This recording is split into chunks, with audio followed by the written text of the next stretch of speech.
اہل سنت سے مراد سرکار علیہ الصلوۃ والسلام کی زبان مبارکہ سے جو لفظ ملا تھا کہ فرمایا تھا کہ بنی اسرائیل کے اندر 73 فرقے ہوئے، 72 فرقے ہوئے، جامع ترمذی کی یہ روایت ہے، میری امت میں بھی گویا کہ یہی فرقے ہو جائیں گے، یہاں تک میرے آقا نے فرمایا کہ اگر بنی اسرائیل نے ماں کے ساتھ زنا کیا ہے معاذ اللہ تو میری امت بھی اس نہج کی طرف آئے گی، یعنی ہر وہ غلط عادت گویا کے اندر ان کے اندر آئے گی۔ فرمایا کہ ان میں سے 72، ایک روایت میں آیا کہ جناب 71، ایک کے علاوہ سارے کے سارے جہنم رسید ہو جائیں گے، لیکن ایک جو ہوگا وہ جنت میں جائے گا۔ اب صحابہ کرام نے جب سرکار سے پوچھا کہ وہ ایک کون ہے تو میرے آقا علیہ الصلوۃ والسلام نے اس کے گویا کہ ہر صحابی نے الگ الگ جگہ پر پوچھا تو سید عالم صلی اللہ علیہ وسلم نے مراد اور مقصود ایک رکھ کر مختلف الفاظ استعمال فرمائے ہیں۔ جامع ترمذی کے اندر میرے آقا نے فرمایا کہ ما انا علیہ واصحابی، کہ جس پر میں اور میرے صحابہ ہیں، جو اس نقش قدم پر ہوگا وہ راہ راست پر آئے گا۔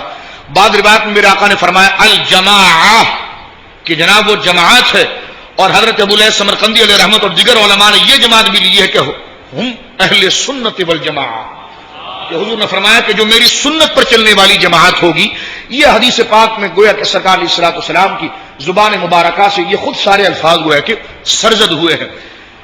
اب ہماری احادیث کی دنیا کے اندر اہل بیت کے لیے اس اسلام کے اندر اہل بیت کی تعظیم کو اس قدر و منزلت دی گئی ہے، اس قدر گویا کہ مقام دیا گیا ہے۔ پہلی بات تو یہ کہ ہم حضرت علی پر بات کر رہے ہیں، ان کو کئی نسبتوں سے شرف حاصل ہے۔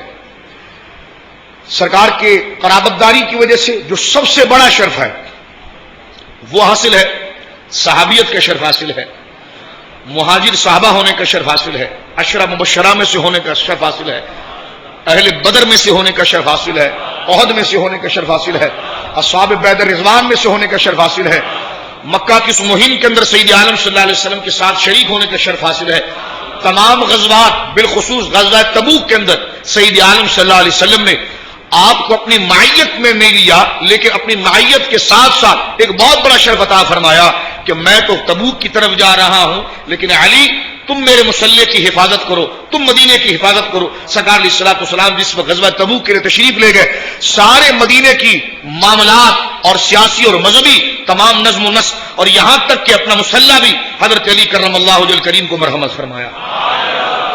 تو ان فضائل کے اندر آپ دیکھیں تو ایک نہ ختم ہونے والی گویا کی فضیلت ہے اور نہ ختم ہونے والا ایک سلسلہ ہے۔ میں یہاں پر اپنی ماں حضرت عائشہ صدیقہ رضی اللہ تعالی عنہا سے ایک روایت آپ کی خدمت میں پیش کرتا ہوں حضرت مولا علی کے حوالے سے۔ یہ اہل سنت و جماعت کا ایک زبردست قسم کا احادیث کا ماخذ ہے کہ جس میں صحیح روایات موجود ہے، جامع ترمذی اور امام حاکم علیہ رحمت کی مستدرک اور امام ابو یعلا کی مسند ابی یعلا کے اندر یہ روایت موجود ہے۔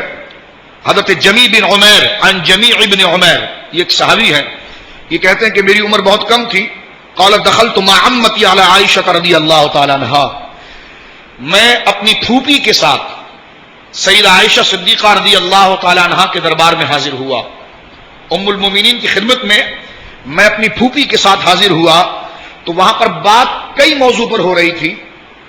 یہ جامع ترمذی کی روایت ہے۔ تو فضائل علی میں اگر ربز کی بات کر دی جاتی کہ یہ تو رافضی ہو گیا ہے تو یہ خارجیت کی علامت ہے۔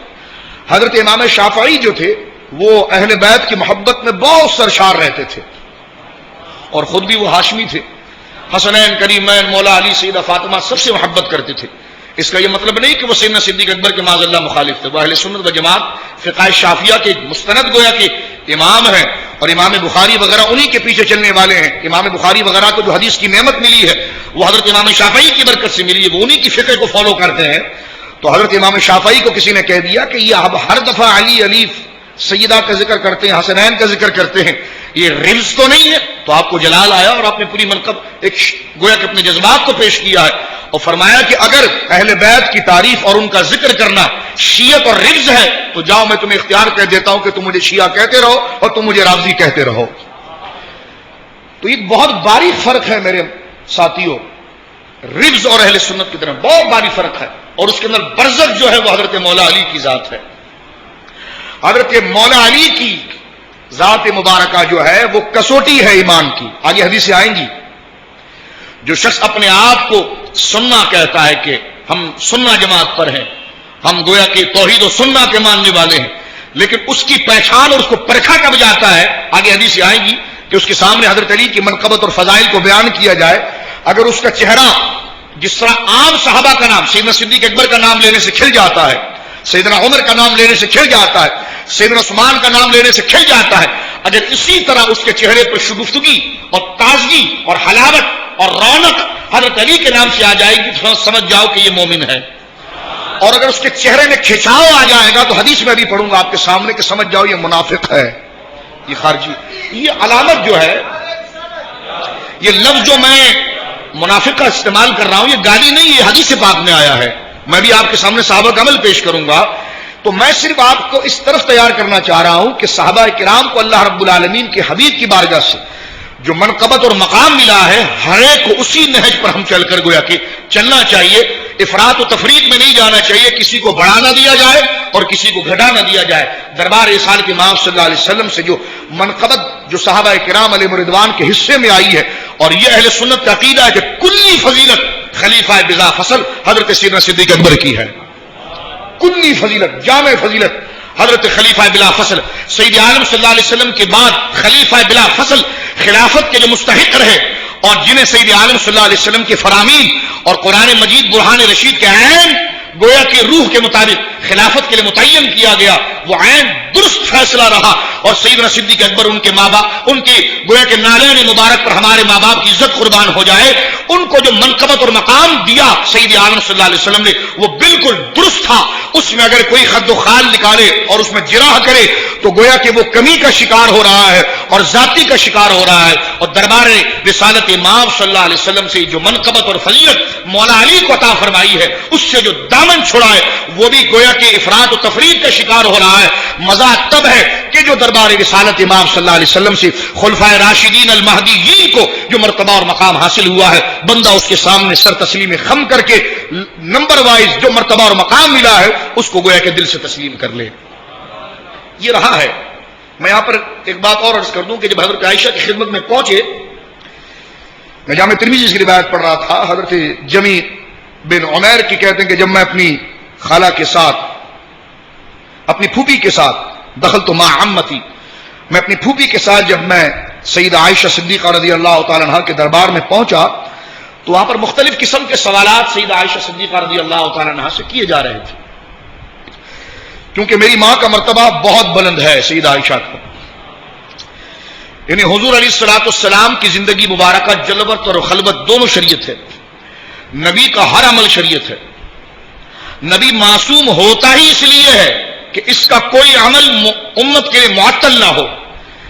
نبی کو اللہ رب العالمین اپنے فضل اور کرم کی سوادی میں اس طرح لے لیتا ہے کہ شیطان وہاں بھٹک بھی نہیں سکتا، نبی کے تصورات ہو یا خواہشات ہو سب اللہ رب العالمین کی وحی کے تابع ہوتی ہے، اس لیے انسان کا ضمیر اور انسان کی طبیعت اس بات کا تقاضا کرتی ہے کہ ایک ہادی تو کم سے کم ہمارے پاس ایسا ہو کہ جو منبر پر ہمیں جتنا حسین نظر آتا ہے تو اس کی خلوت بھی اتنی حسن والی ہو، جو مجمع کے اندر لوگوں کے لیے صلاح اور امن کی باتیں کرتا ہے تو اس کے باطن میں وہی چیز موجود ہو، وہ فراڈ نہ دے رہا ہو، دھوکہ نہ دے رہا ہو، ہمیں کوئی الفاظ ہماری طبیعت ہمیں گھیرنے کے لیے، اپنا شیدائی بنانے کے لیے وہ زبان سے بڑی گویا کہ میٹھی میٹھی باتیں کرے، اچھی اچھی باتیں کرے۔ سنت سے مراد سرکار علیہ الصلوۃ والسلام کی جو زبان مبارکہ سے جو لفظ ملا تھا کہ فرمایا تھا کہ بنی اسرائیل کے اندر 73 فرقے ہوئے، 72 فرقے ہوئے، جامع ترمذی کی روایت ہے، میری امت میں بھی گویا کہ یہی فرقے ہو جائیں گے، یہاں تک میرے آقا نے فرمایا کہ اگر بنی اسرائیل نے ماں کے ساتھ زنا کیا ہے معاذ اللہ تو میری امت بھی اس نہج کی طرف آئے گی، یعنی ہر وہ غلط عادت گویا کے اندر ان کے اندر آئے گی۔ فرمایا کہ ان میں سے 72، ایک روایت میں آیا کہ جناب 71، ایک کے علاوہ سارے کے سارے جہنم رسید ہو جائیں گے، لیکن ایک جو ہوگا وہ جنت میں جائے گا۔ اب صحابہ کرام نے جب سرکار سے پوچھا کہ وہ ایک کون ہے تو میرے آقا علیہ الصلوۃ والسلام نے اس کے گویا کہ ہر صحابی نے الگ الگ جگہ پر پوچھا تو سید عالم صلی اللہ علیہ وسلم نے مراد اور مقصود ایک رکھ کر مختلف الفاظ استعمال فرمائے ہیں۔ جامع ترمذی کے اندر میرے آقا نے فرمایا کہ ما انا علیہ واصحابی، کہ جس پر میں اور میرے صحابہ ہیں، جو اس نقش قدم پر ہوگا وہ راہ راست پر آئے گا۔ بعض روایت میں میرے آقا نے فرمایا الجماعہ، کہ جناب وہ جماعت ہے، اور حضرت ابو الیث سمرقندی علیہ رحمت اور دیگر علماء نے یہ جماعت بھی لی ہے کہ ہم اہل سنت والجماعہ، کہ حضور نے فرمایا کہ جو میری سنت پر چلنے والی جماعت ہوگی، یہ حدیث پاک میں گویا کہ سرکار علیہ الصلوۃ والسلام کی زبان مبارکہ سے یہ خود سارے الفاظ گویا کہ سرزد ہوئے ہیں۔ اب ہماری احادیث کی دنیا کے اندر اہل بیت کے لیے اس اسلام کے اندر اہل بیت کی تعظیم کو اس قدر و منزلت دی گئی ہے، اس قدر گویا کہ مقام دیا گیا ہے۔ پہلی بات تو یہ کہ ہم حضرت علی پر بات کر رہے ہیں، ان کو کئی نسبتوں سے شرف حاصل ہے۔ سرکار کے قرابت داری کی وجہ سے جو سب سے بڑا شرف ہے وہ حاصل ہے، صحابیت کا شرف حاصل ہے، مہاجر صحابہ ہونے کا شرف حاصل ہے، عشرہ مبشرہ میں سے ہونے کا شرف حاصل ہے، اہل بدر میں سے ہونے کا شرف حاصل ہے، احد میں سے ہونے کا شرف حاصل ہے، اصحاب بیعت رضوان میں سے ہونے کا شرف حاصل ہے، مکہ کی اس مہم کے اندر سید عالم صلی اللہ علیہ وسلم کے ساتھ شریک ہونے کا شرف حاصل ہے۔ تمام غزوات بالخصوص غزوہ تبوک کے اندر سید عالم صلی اللہ علیہ وسلم نے آپ کو اپنی معیت میں نہیں لیا، لیکن اپنی معیت کے ساتھ ساتھ ایک بہت بڑا شرف عطا فرمایا کہ میں تو تبوک کی طرف جا رہا ہوں، لیکن علی تم میرے مسلح کی حفاظت کرو، تم مدینے کی حفاظت کرو۔ سرکار علیہ الصلوۃ والسلام جس وقت غزوہ تبوک کے لیے تشریف لے گئے، سارے مدینے کی معاملات اور سیاسی اور مذہبی تمام نظم و نسق اور یہاں تک کہ اپنا مسلح بھی حضرت علی کرم اللہ وجہ الکریم کو مرحمت فرمایا۔ تو ان فضائل کے اندر آپ دیکھیں تو ایک نہ ختم ہونے والی گویا کی فضیلت ہے اور نہ ختم ہونے والا ایک سلسلہ ہے۔ میں یہاں پر اپنی ماں حضرت عائشہ صدیقہ رضی اللہ تعالیٰ عنہا سے ایک روایت آپ کی خدمت میں پیش کرتا ہوں حضرت مولا علی کے حوالے سے۔ یہ اہل سنت و جماعت کا ایک زبردست قسم کا احادیث کا ماخذ ہے کہ جس میں صحیح روایات موجود ہے، جامع ترمذی اور امام حاکم علیہ رحمت کی مستدرک اور امام ابو یعلا کی مسند ابی یعلا کے اندر یہ روایت موجود ہے۔ حضرت جمی بن عمیر عن جمیع بن عمیر، یہ ایک صحابی ہے، یہ کہتے ہیں کہ میری عمر بہت کم تھی، قال دخلت مع عمتی علی عائشہ رضی اللہ تعالی عنہا، میں اپنی پھوپھی کے ساتھ سیدہ عائشہ صدیقہ رضی اللہ تعالی عنہا کے دربار میں حاضر ہوا، ام المومنین کی خدمت میں میں اپنی پھوپھی کے ساتھ حاضر ہوا، تو وہاں پر بات کئی موضوع پر ہو رہی تھی۔ یہ جامع ترمذی کی روایت ہے۔ تو فضائل علی میں اگر رفض کی بات کر دی جاتی کہ یہ تو رافضی ہو گیا ہے، تو یہ خارجیت کی علامت ہے۔ حضرت امام شافعی جو تھے وہ اہل بیت کی محبت میں بہت سرشار رہتے تھے اور خود بھی وہ ہاشمی تھے، حسنین کریمین مولا علی سیدہ فاطمہ سب سے محبت کرتے تھے۔ اس کا یہ مطلب نہیں کہ وہ سیدنا صدیق اکبر کے معاذ اللہ مخالف تھے، وہ اہل سنت و جماعت فقہ شافعیہ کے مستند گویا کہ امام ہیں، اور امام بخاری وغیرہ انہی کے پیچھے چلنے والے ہیں۔ امام بخاری وغیرہ کو جو حدیث کی نعمت ملی ہے وہ حضرت امام شافعی کی برکت سے ملی ہے، وہ انہی کی فقہ کو فالو کرتے ہیں۔ تو حضرت امام شافعی کو کسی نے کہہ دیا کہ یہ اب ہر دفعہ علی علی سیدہ کا ذکر کرتے ہیں، حسنین کا ذکر کرتے ہیں، یہ رفض تو نہیں ہے؟ تو آپ کو جلال آیا اور آپ نے پوری منقب ایک گویا کہ اپنے جذبات کو پیش کیا ہے اور فرمایا کہ اگر اہل بیت کی تعریف اور ان کا ذکر کرنا شیعت اور رفض ہے تو جاؤ میں تمہیں اختیار کر دیتا ہوں کہ تم مجھے شیعہ کہتے رہو اور تم مجھے رافضی کہتے رہو۔ تو یہ بہت باریک فرق ہے میرے ساتھیوں، رفض اور اہل سنت کی طرف بہت باریک فرق ہے، اور اس کے اندر برزخ جو ہے وہ حضرت مولا علی کی ذات ہے۔ حضرت مولا علی کی ذات مبارکہ جو ہے وہ کسوٹی ہے ایمان کی، آگے حدیثیں آئیں گی۔ جو شخص اپنے آپ کو سننا کہتا ہے کہ ہم سننا جماعت پر ہیں، ہم گویا کہ توحید و سننا کے ماننے والے ہیں، لیکن اس کی پہچان اور اس کو پرکھا کب جاتا ہے، آگے حدیثیں آئیں گی کہ اس کے سامنے حضرت علی کی منقبت اور فضائل کو بیان کیا جائے، اگر اس کا چہرہ جس طرح عام صحابہ کا نام سیدنا صدیق اکبر کا نام لینے سے کھل جاتا ہے، سیدنا عمر کا نام لینے سے کھل جاتا ہے، سیدنا عثمان کا نام لینے سے کھل جاتا ہے، اگر اسی طرح اس کے چہرے پر شگفتگی اور تازگی اور حلاوت اور رونق حضرت علی کے نام سے آ جائے گی تو سمجھ جاؤ کہ یہ مومن ہے، اور اگر اس کے چہرے میں کھچاؤ آ جائے گا تو حدیث میں بھی پڑھوں گا آپ کے سامنے کہ سمجھ جاؤ یہ منافق ہے، یہ خارجی۔ یہ علامت جو ہے، یہ لفظ جو میں منافق کا استعمال کر رہا ہوں یہ گالی نہیں، یہ حدیث پاک میں آیا ہے، میں بھی آپ کے سامنے صحابہ کا عمل پیش کروں گا۔ تو میں صرف آپ کو اس طرف تیار کرنا چاہ رہا ہوں کہ صحابہ کرام کو اللہ رب العالمین کے حبیب کی بارگاہ سے جو منقبت اور مقام ملا ہے، ہر ایک کو اسی نہج پر ہم چل کر گویا کہ چلنا چاہیے، افراط و تفریط میں نہیں جانا چاہیے، کسی کو بڑھا نہ دیا جائے اور کسی کو گھٹا نہ دیا جائے۔ دربار رسالہ کے امام صلی اللہ علیہ وسلم سے جو منقبت جو صحابہ کرام علیہ رضوان کے حصے میں آئی ہے، اور یہ اہل سنت کا عقیدہ ہے کہ کلی فضیلت خلیفہ بلا فصل حضرت سیدنا صدیق اکبر کی ہے. کلی فضیلت، جامع فضیلت حضرت خلیفہ بلا فصل سید عالم صلی اللہ علیہ وسلم کے بعد خلیفہ بلا فصل خلافت کے جو مستحق رہے اور جنہیں سید عالم صلی اللہ علیہ وسلم کے فرامین اور قرآن مجید برہان رشید کے عین گویا کہ روح کے مطابق خلافت کے لیے متعین کیا گیا، وہ عین درست فیصلہ رہا. اور سیدنا صدیق اکبر ان کے ماں باپ، ان کی گویا کہ نالین مبارک پر ہمارے ماں باپ کی عزت قربان ہو جائے، ان کو جو منقبت اور مقام دیا سید عالم صلی اللہ علیہ وسلم نے وہ بالکل درست تھا. اس میں اگر کوئی خد و خال نکالے اور اس میں جراح کرے تو گویا کہ وہ کمی کا شکار ہو رہا ہے اور ذاتی کا شکار ہو رہا ہے. اور دربار رسالت امام صلی اللہ علیہ وسلم سے جو منقبت اور فضیلت مولا علی کو عطا فرمائی ہے، اس سے جو دامن چھڑائے وہ بھی گویا کہ افراط و تفرید کا شکار ہو رہا ہے. مزہ تب ہے کہ جو دربار رسالت امام صلی اللہ علیہ وسلم سے خلفائے راشدین المہدیین کو جو مرتبہ اور مقام حاصل ہوا ہے، بندہ اس کے سامنے سر تسلیم خم کر کے نمبر وائز جو مرتبہ اور مقام ملا ہے اس کو گویا کہ دل سے تسلیم کر لے. یہ رہا ہے. میں یہاں پر ایک بات اور عرض کر دوں کہ جب حضرت عائشہ کی خدمت میں پہنچے، میں جامع ترمذی سے روایت پڑھ رہا تھا، حضرت جمی بن عمیر کی کہتے ہیں کہ جب میں اپنی خالہ کے ساتھ، اپنی پھوپھی کے ساتھ، دخل تو مع عمتی، میں اپنی پھوپھی کے ساتھ جب میں سیدہ عائشہ صدیقہ رضی اللہ تعالی عنہا کے دربار میں پہنچا تو وہاں پر مختلف قسم کے سوالات سیدہ عائشہ صدیقہ رضی اللہ تعالی عنہا سے کیے جا رہے تھے، کیونکہ میری ماں کا مرتبہ بہت بلند ہے سیدہ عائشہ کو.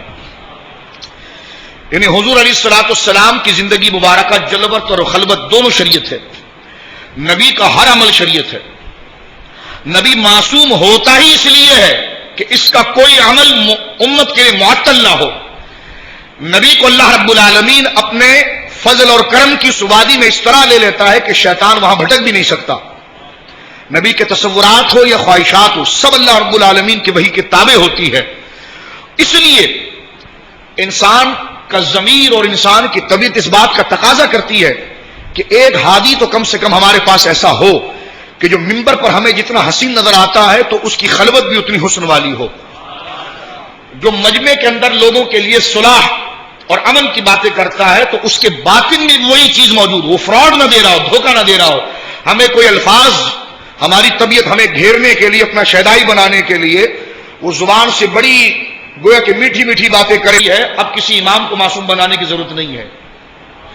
اگر اس کے بعد بھی کسی امام کو معصوم بنانے کی ضرورت ہے تو میرا ایک سوال ہے طالب علم ہونے کی حیثیت سے، کیا انسان کی یہ خواہش انبیاء کو معصوم بنانے سے پوری نہیں ہوئی کہ خدا کی قدرت کو اور ضرورت آئی کہ 12 اور معصوم بنا دے؟ نہیں حضرات گرامی. اس لیے نظریہ یہ کہ انبیاء کو معصوم بنا کر معصوم کیوں بنایا گیا؟ وہ انسان کی طبیعت اور خواہش اور نظریے اور نیچر کو گویا کہ مطمئن کرنا تھا. وہ یقیناً سید عالمین اور سید المعصومین جناب محمد رسول اللہ صلی اللہ علیہ وسلم کو عصمت کا تاج پہنا کر وہ ساری چیزیں مکمل ہو گئی. اب نہ صحابہ کو معصوم بنانے کی ضرورت پیش آتی ہے، نہ کسی امام کو معصوم بنانے کی ضرورت پیش آتی ہے، نہ کسی ولی کو معصوم بنانے کی ضرورت پیش آتی ہے. اس لیے کہ جو ضرورت انبیاء سے پوری ہو گئی ہے اب وہ ضرورت آگے نہیں جائیے. اسی لیے اہل سنت و جماعت کے نزدیک یہی نظریہ گویا کہ مسلم رہا.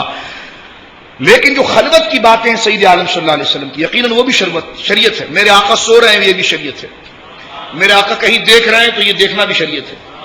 میرے آقا نے کسی چیز کو دیکھ کر گویا کہ اپنی آنکھوں کو بند کر لیا تو یہ بھی شریعت بن گئی. میرے آقا نے پانی طلب کر لیا، یہ بھی شریعت بن گئی. آپ نے اس میں سے جتنے گھونٹ پیے یہ انداز بھی شریعت بن گیا.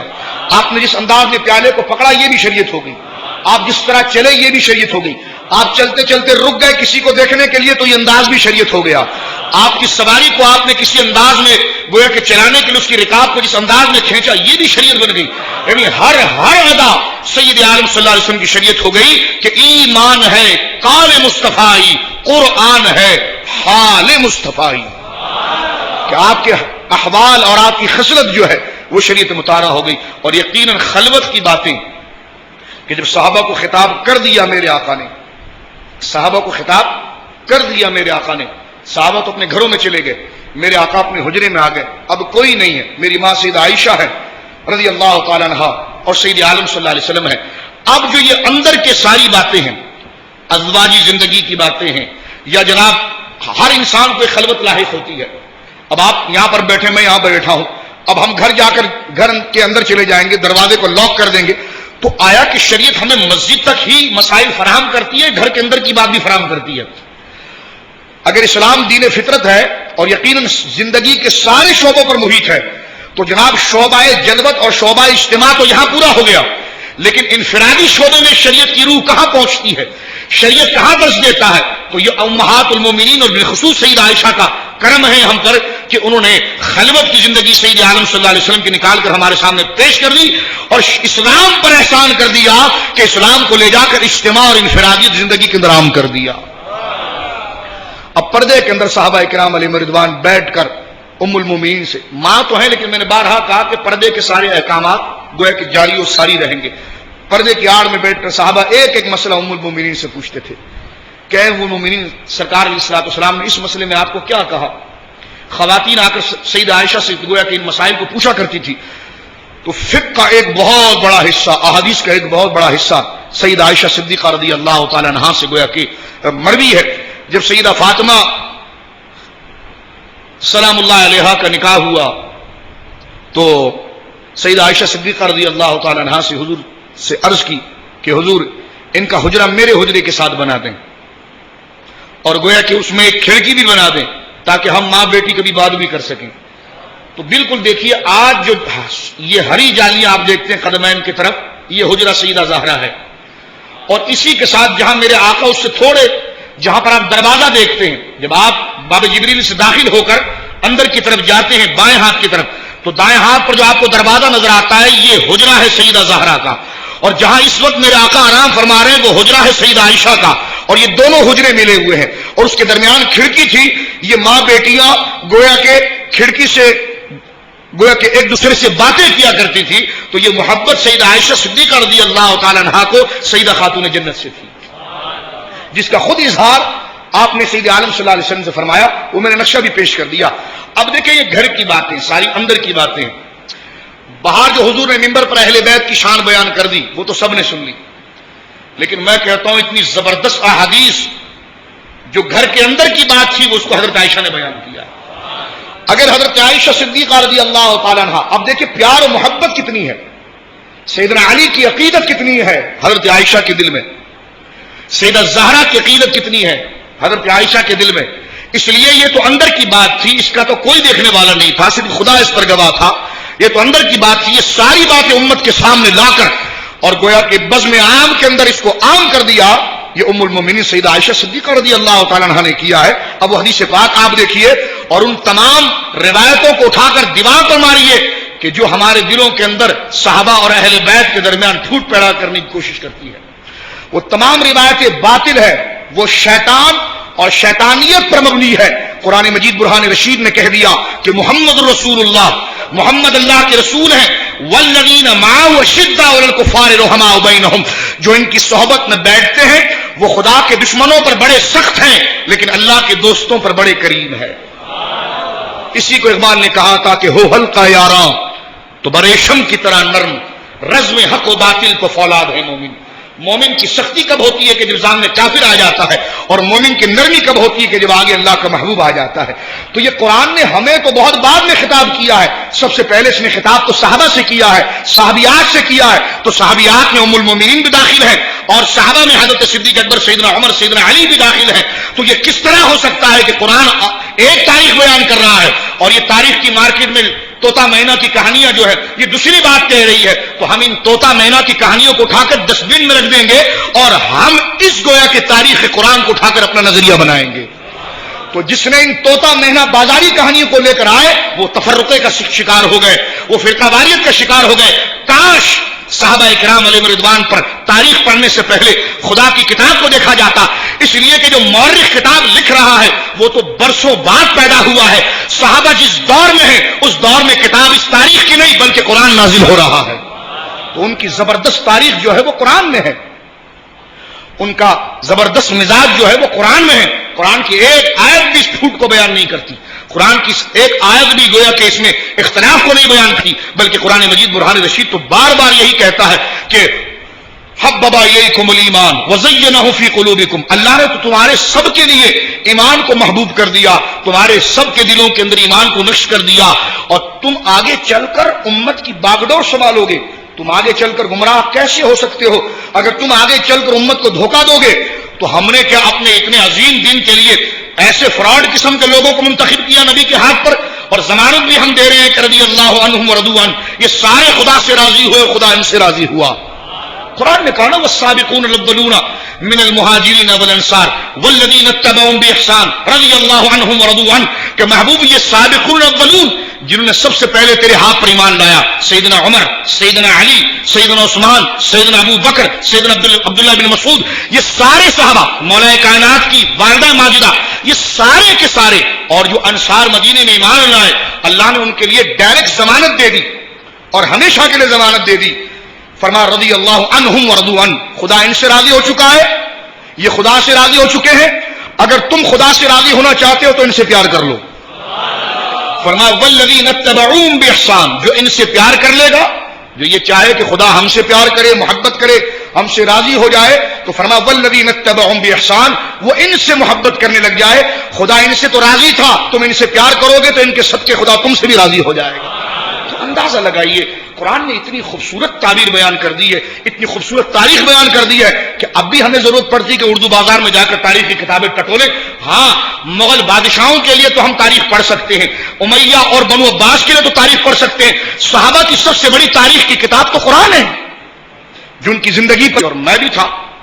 اب اگر ان کو اس صورت میں نے اس کی تشریح نہیں دیکھی، اگر یہ سن بلوغ میں تشریف لے گئے تو یقیناً پردے میں تھے اور اس بات کو سماعت فرما رہے تھے۔ تو کہا جب یہ آواز سے کسی نے پوچھ لیا کہ حضور کو سب سے زیادہ محبوب تمام لوگوں میں کون تھے، تو سیدہ عائشہ صدیقہ رضی اللہ تعالی عنہا نے اپنا نام نہیں لیا۔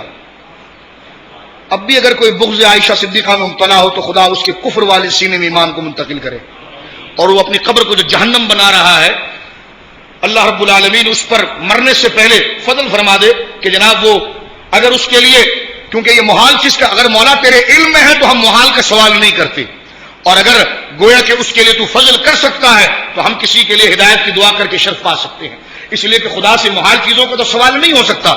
اب دیکھیے حضرت عائشہ صدیقہ رضی اللہ تعالیٰ عنہ کہتی ہیں کہ جب مجھ سے یہ سوال ہوا تو کہتی ہیں پہلا نام جس نے، حضرت جمی بن عمیر کہتے ہیں کہ پہلا نام ام المومنین نے جس کا لیا ہے، قالت فاطمہ، وہ کہتی ہیں کہ سید عائشہ نے کہا کہ تم نے مجھ سے یہ پوچھا کہ روئے زمین پر سب سے زیادہ لوگوں میں سرکار کس سے پیار کرتے تھے، تو سرکار اپنی لخت جگر، اپنی بیٹی سیدہ ظاہرہ طیبہ طاہرہ خاتون جنت سلام اللہ علیہا سیدہ فاطمہ سے محبت کرتے تھے۔ پھر وہ آگے کسی نے پوچھا فقیل من الرجال، یہ تو عورتوں کی بات تھی، سرکار مردوں میں کس سے زیادہ محبت کرتے تھے، تو حضرت عائشہ کہتی قالت زوجہا، ان کے شوہر سے، سرکار ان کے شوہر مولا علی سے سب سے زیادہ محبت کرتے تھے۔ اور سیدہ عائشہ اس حدیث کو بیان کرنے کے بعد اب اپنا نظریہ پیش کر رہی ہیں، اب اپنے تاثرات حضرت مولا علی اور سیدہ کے بارے میں دے رہی ہیں۔ فرماتی ان کان ما علمت، میں اس کے سوا کچھ نہیں جانتی۔ یہ لوگوں تم نے سن لیا کہ سرکار عورتوں میں سب سے زیادہ محبت اپنی بیٹی سیدہ زہرا سے کرتے تھے، اور مردوں میں سب سے زیادہ محبت سید عالم صلی اللہ علیہ وسلم سیدنا مولا علی سے کرتے تھے۔ اور اگر میرا نظریہ تم پوچھو کہ سرکار ان سے زیادہ محبت کیوں کرتے تھے، فرمایا ان کان ما علم، تو میں لوگوں کے بارے میں، صحابہ کے بارے میں، اہل بیت کے بارے میں، فضیلت یافتہ لوگوں کے بارے میں اس سے زیادہ کچھ نہیں جانتی کہ کانا صوامن وقوامن، کہ ان سے زیادہ کوئی عبادت گزار، نیک، روزوں پر سختی کرنے والا اور دین اور نماز کی پابندی کرنے والا میں نے نہیں دیکھا تھا۔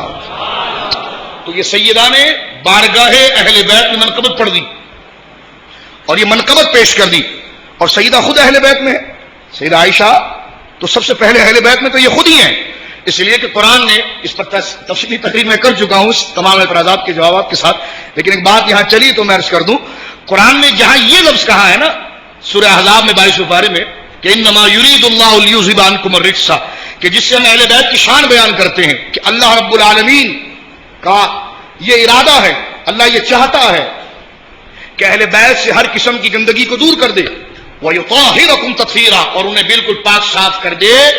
تو یہ خطاب سیدہ زہرا، سیدہ امام حسن و حسین سے بعد میں ہے، یہ خطاب اصلاً سیدہ عائشہ اور تمام ازواج مطہرات سے ہے، کیونکہ اگر آپ پورا 22واں پارہ شروع کریں تو وَمَن يَقْنُتْ کہہ کر جو بات شروع ہو رہی ہے وہ صیغہ مؤنث کا ہے، پھر آگے ہے کرنا، پھر ہے طبنا، یہ سارے صیغے جو آگے آ رہے ہیں سب یہ مؤنث کے صیغے ہیں، یہاں تذکیر سے کسی کو خطاب نہیں ہوا. اور قرآن کی ایک آیت کا سابقہ آیت سے ربط ہوتا ہے، جملوں سے تعلق ہوتا ہے. تو قرآن نے شروع سے سرکار کے ازواج مطہرات کو یہ کہا کہ اللہ یہ چاہتا ہے کہ تم نیکوکار ہو جاؤ، تم نبی کے ساتھ ادب و تعظیم سے بات کرو، تم گھر میں اچھی طرح سے رہو. خدا چاہتا ہے کہ تم سارے آداب کو سیکھ لو، اطاعت اللہ کی اور اس کے رسول کی تم کر لو، اس لیے کہ خدا یہ چاہ رہا ہے کہ اہل بیت رسول تمہیں اللہ بالکل صاف ستھرا کر دے اور تم سے ساری گندگیوں کو دور کر دے. تو یہ ساری جو آیت اوپر سے آ رہی ہے اس ازواج مطہرات کے لیے آ رہی ہے. تو اصلاً اس آیت میں خطاب جو ہے وہ خطاب کس سے ہے؟ ازواج مطہرات سے ہے. ہاں اس میں کسی کے ذہن میں یہ شک ہو سکتا تھا کہ سیدہ اس میں ہیں کہ نہیں، حسنین اس میں ہیں کہ نہیں. تو سرکار نے اپنی چادر میں لے کر سب سے کہا کہ یا رب، اے میرے مولا، ہؤلاء اہل بیتی. اور پھر سرکار نے آیت پڑھی انما یرید اللہ لیذھب عنکم الرجس اہل البیت ویطہرکم تطہیرا. سرکار نے الگ سے انہیں اپنی چادر میں لے کر کہا مولا یہ بھی میری اہل بیت ہے اور تو نے ان کے بارے میں بھی کہا ہے کہ تو ان سے ہر قسم کی نجاست کو دور کرنا چاہتا ہے. تو یہ دونوں قول میں تطبیق ہو گئی. تو جہاں چادر میں لیا گیا ہے اس میں شامل کیا گیا ہے کہ یقیناً اولاد بھی اہل بیت میں سے ہوتی ہے اور بیوی بھی بدرجہ اولا اہل بیت میں سے ہوتی ہے. اگر کسی کے لیے فیملی کا لفظ بولا جائے اور اس میں بیوی کو ہٹا کر بچوں کی بات کی جائے تو یہ عقل مندی ہوگی.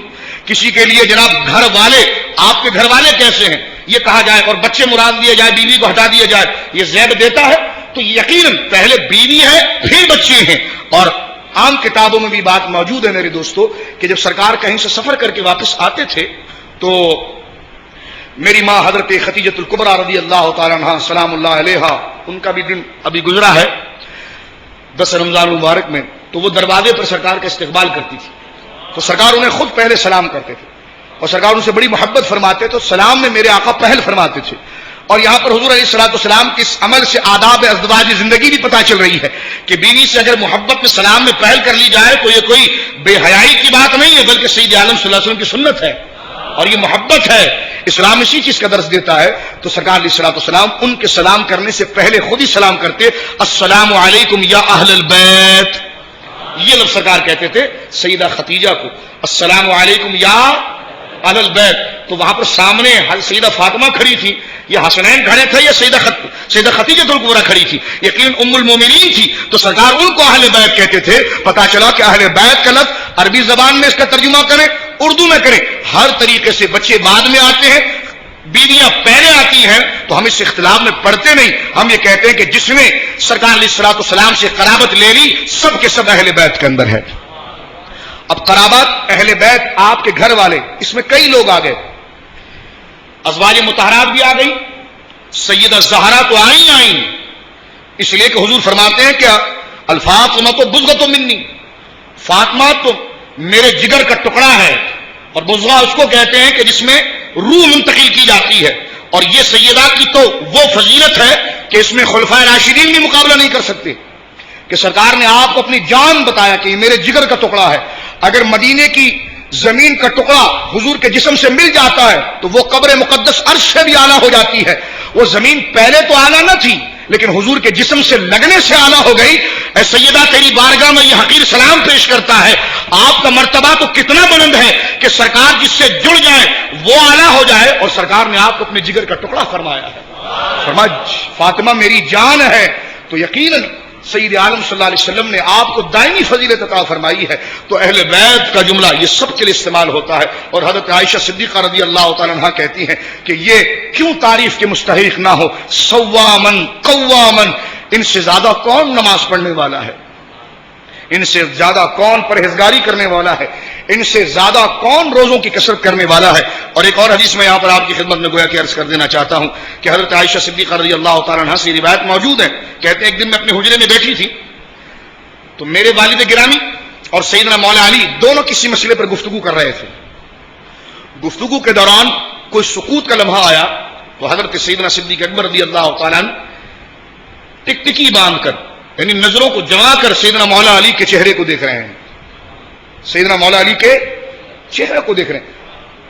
تو حضرت عائشہ صدیقہ رضی اللہ تعالیٰ عنہا یہ سارے منظر کو دیکھ رہی ہیں اور بیان بھی کر رہی ہیں. چاہتی تو گھر میں رکھ لیتی لیکن نہیں. سیدہ عائشہ صدیقہ رضی اللہ تعالیٰ عنہا جنہیں سید عالم صلی اللہ علیہ وسلم سے قربت حاصل ہوئی، سرکار علیہ الصلوۃ والسلام کے ازواج مطہرات میں آئی، اللہ رب العالمین نے آپ کو اہل بیت میں شمار کیا، ان کے لیے تو یہ ناپاک تصور بھی نہیں کیا جا سکتا، یہ فکر ہی ناپاک ہے گویا کہ اس کو اگر ذہن میں لایا جائے۔ اور سیدہ کا مقام کیا ہے، میرے آقا جب دنیا سے رفیق اعلیٰ کی طرف سفر کیا اور اس منظر کو دیکھا کہ کان ابو بکر یکسر النظر الی وجہ علی، وہ ٹکٹکی باندھ پر کثرت کے ساتھ بار بار آنکھوں کو جما کر حضرت علی کے چہرے کو دیکھ رہے ہیں، تو کہتی ہیں کہ فسألہ عائشہ، حضرت عائشہ کہتی ہیں کہ میں نے سوال کیا کہ آپ نے ایسا کیوں کیا، اور یہ آپ کیا وجہ تھی کہ آپ جو ہے وہ حضرت مولا علی کی چہرے مقدس کی طرف ٹکٹکی باندھ کر دیکھ رہے تھے۔ تو اس وقت سیدنا صدیق اکبر رضی اللہ تعالیٰ عنہ نے یہ روایت بیان کی کہ میری بیٹی عائشہ، میں نے رسول کریم صلی اللہ علیہ وسلم سے سنا ہے کہ النظر الی وجہ علی کی عبادت، کہ علی کے چہرے کو تکتے رہنا عبادت ہے، علی کے چہرے کو تکتے رہنا عبادت ہے۔ اور ایسی ہی حدیث جامع المستدرک اہل سنت کا دوسرا ماخذ ہے، اس میں حضرت علی حضرت عبداللہ بن مسعود سے ہے کہ اگر کوئی چہرے کو نہ دیکھ سکا تو اس کو یہ عبادت کا شرط کیسے ملے گا؟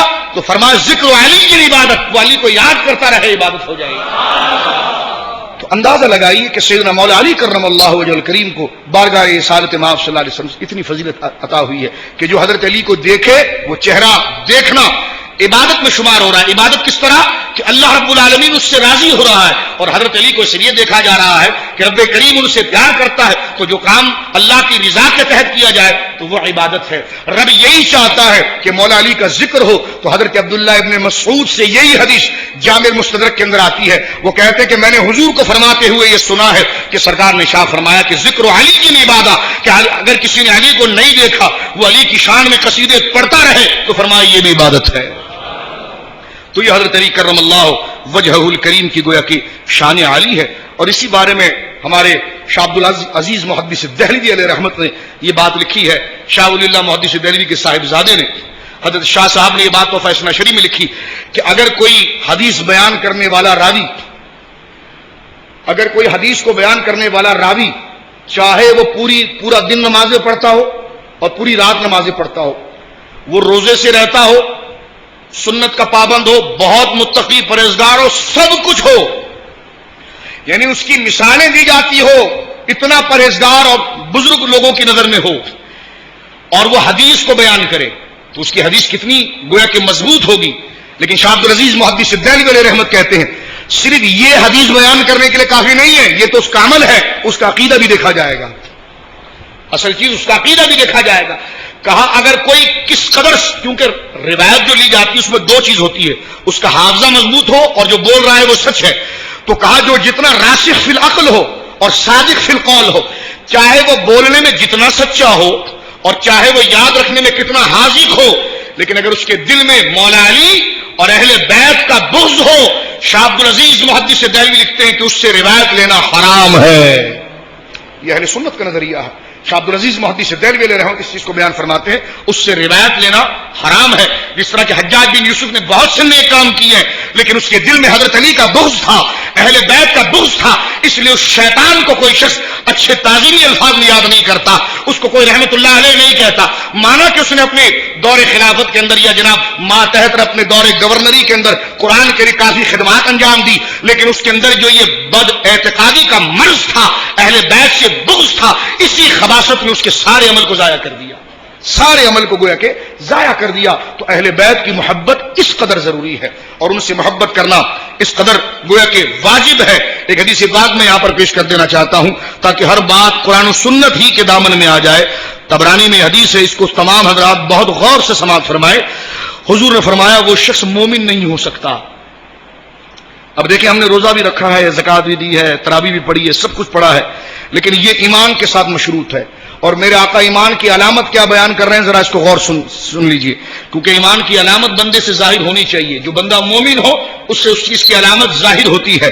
فرمایا لا یؤمن عبد، وہ بندہ مومن نہیں ہو سکتا حتی اکون احب الیہ من نفسہ، جب تک اپنی ذات سے زیادہ مجھ سے پیار کرنے نہ لگ جائے، اپنی جان سے زیادہ مجھ سے پیار کرنے لگ جائے۔ وَأَهْلِي أَحَبَّ إِلَيْهِ مِنْ أَهْلِهِ، میرے خاندان سے اپنے خاندان سے زیادہ پیار کرنے نہ لگ جائے۔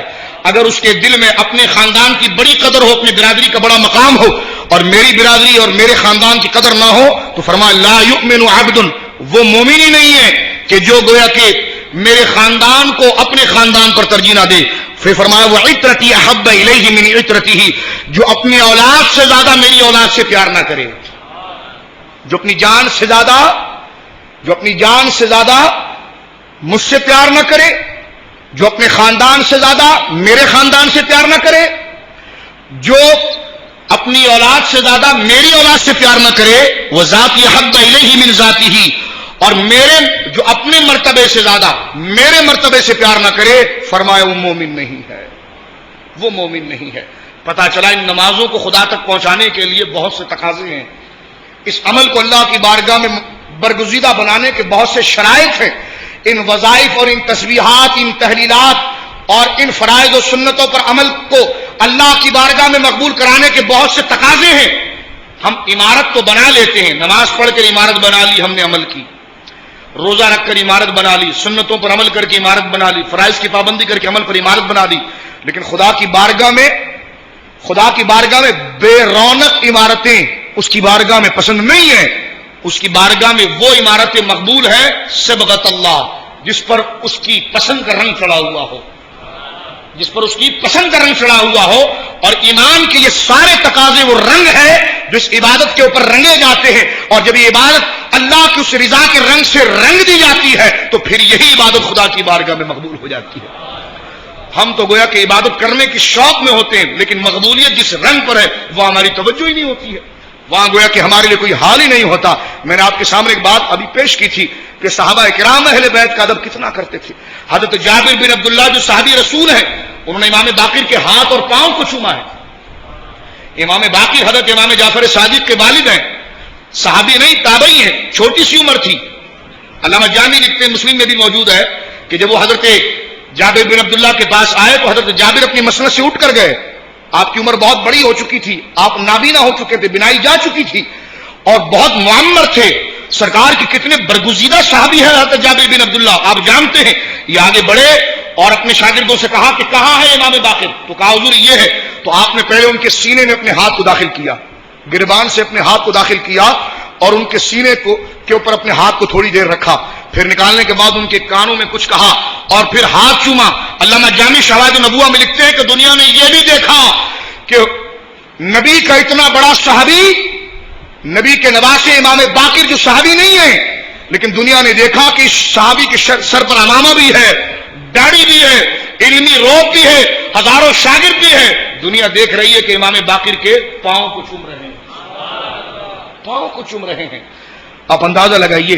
امام باقر جب وہاں سے گئے تو ان سے ان کے رشتہ داروں نے پوچھا یہ حضرت جابر نے آپ کی اتنی تکریم کی، یا آپ کے کان میں کیا کہا؟ تو کہا نہیں بتاؤں گا. کہا نہیں بتائیے.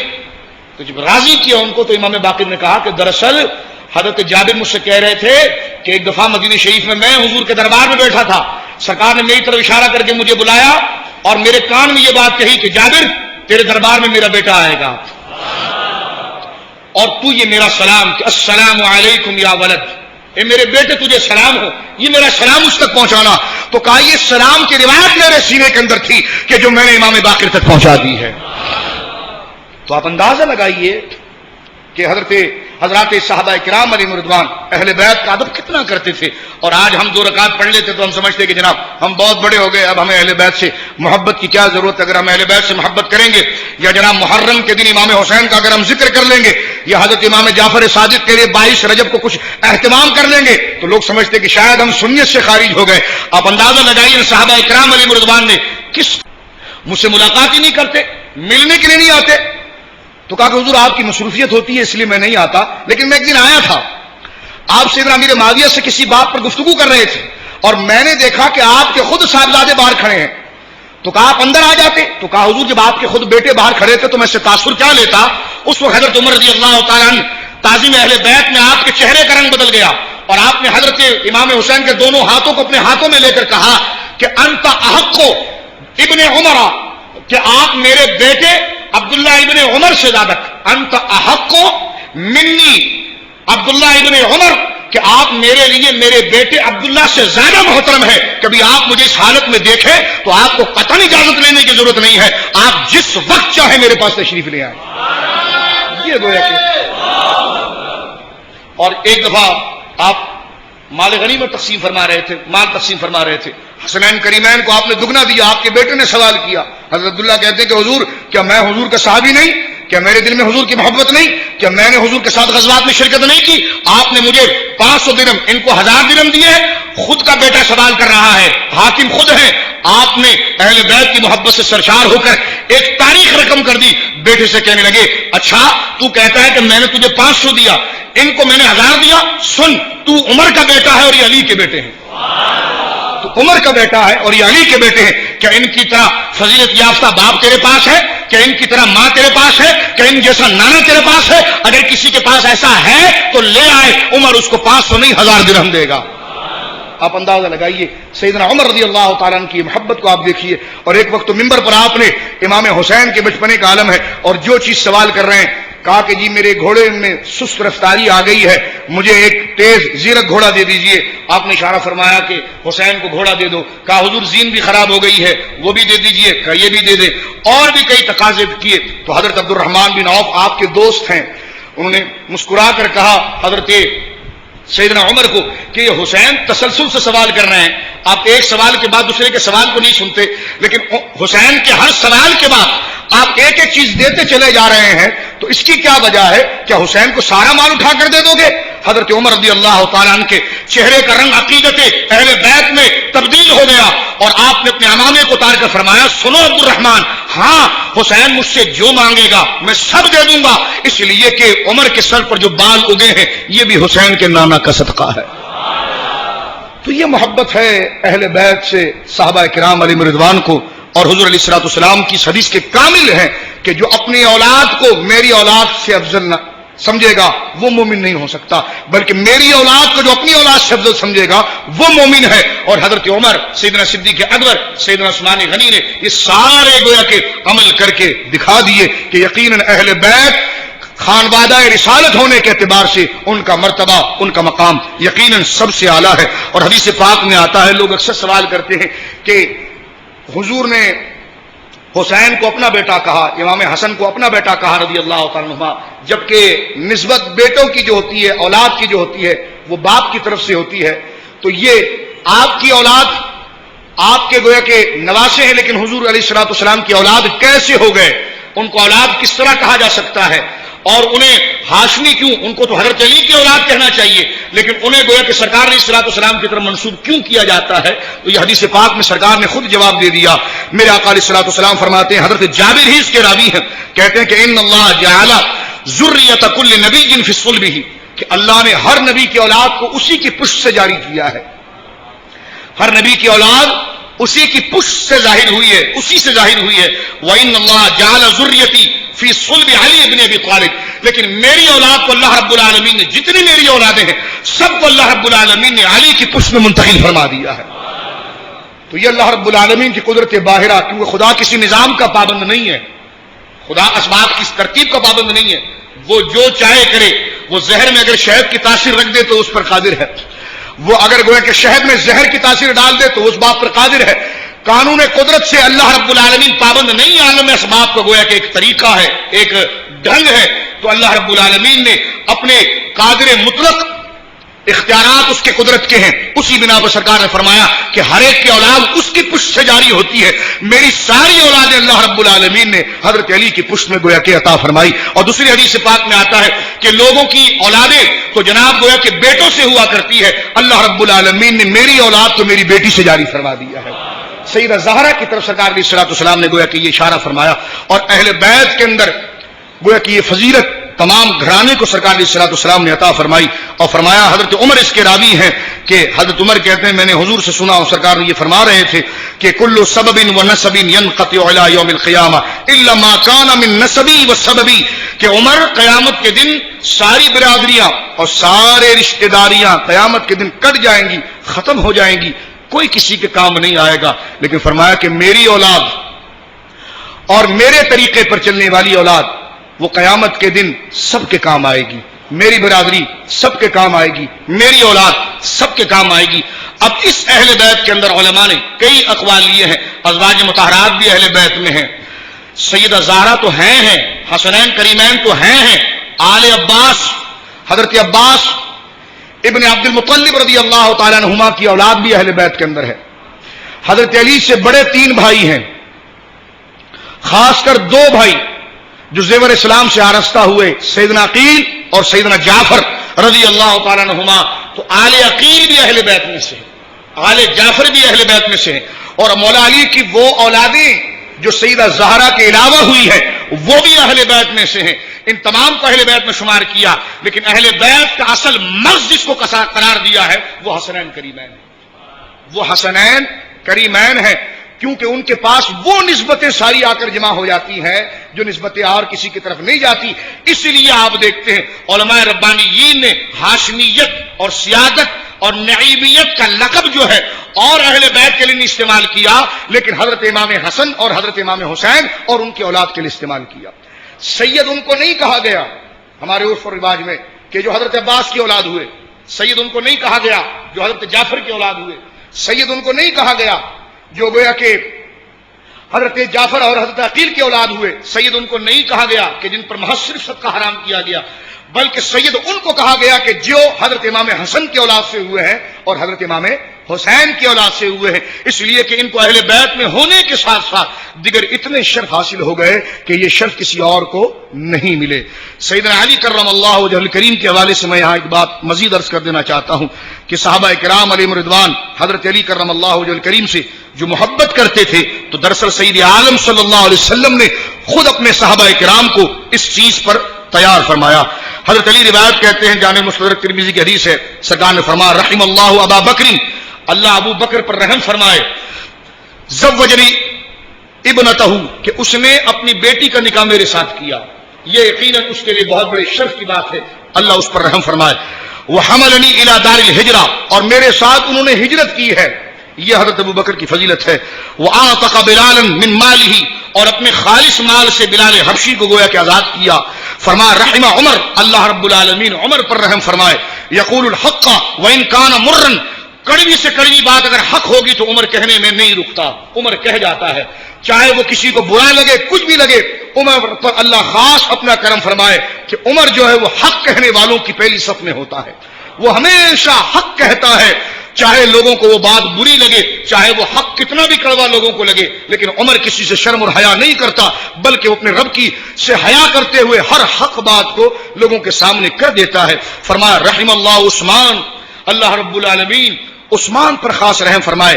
تستحیہ الملائکہ، اس لیے کہ اس سے تو ملائکہ بھی حیا کرتے ہیں.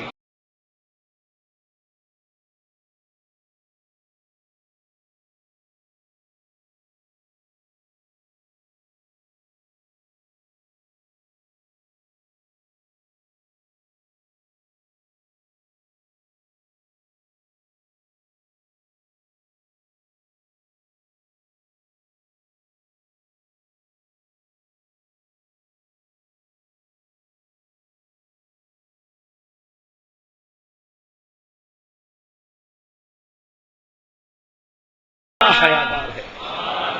آپ سے کیا حساب کتاب، آپ تو جنتی ہیں، دنیا میں ہی آپ کو جنت کی بشارت دے دی گئی. عشرہ مبشرہ کے اندر آپ ہیں، ذوالنورین آپ ہیں.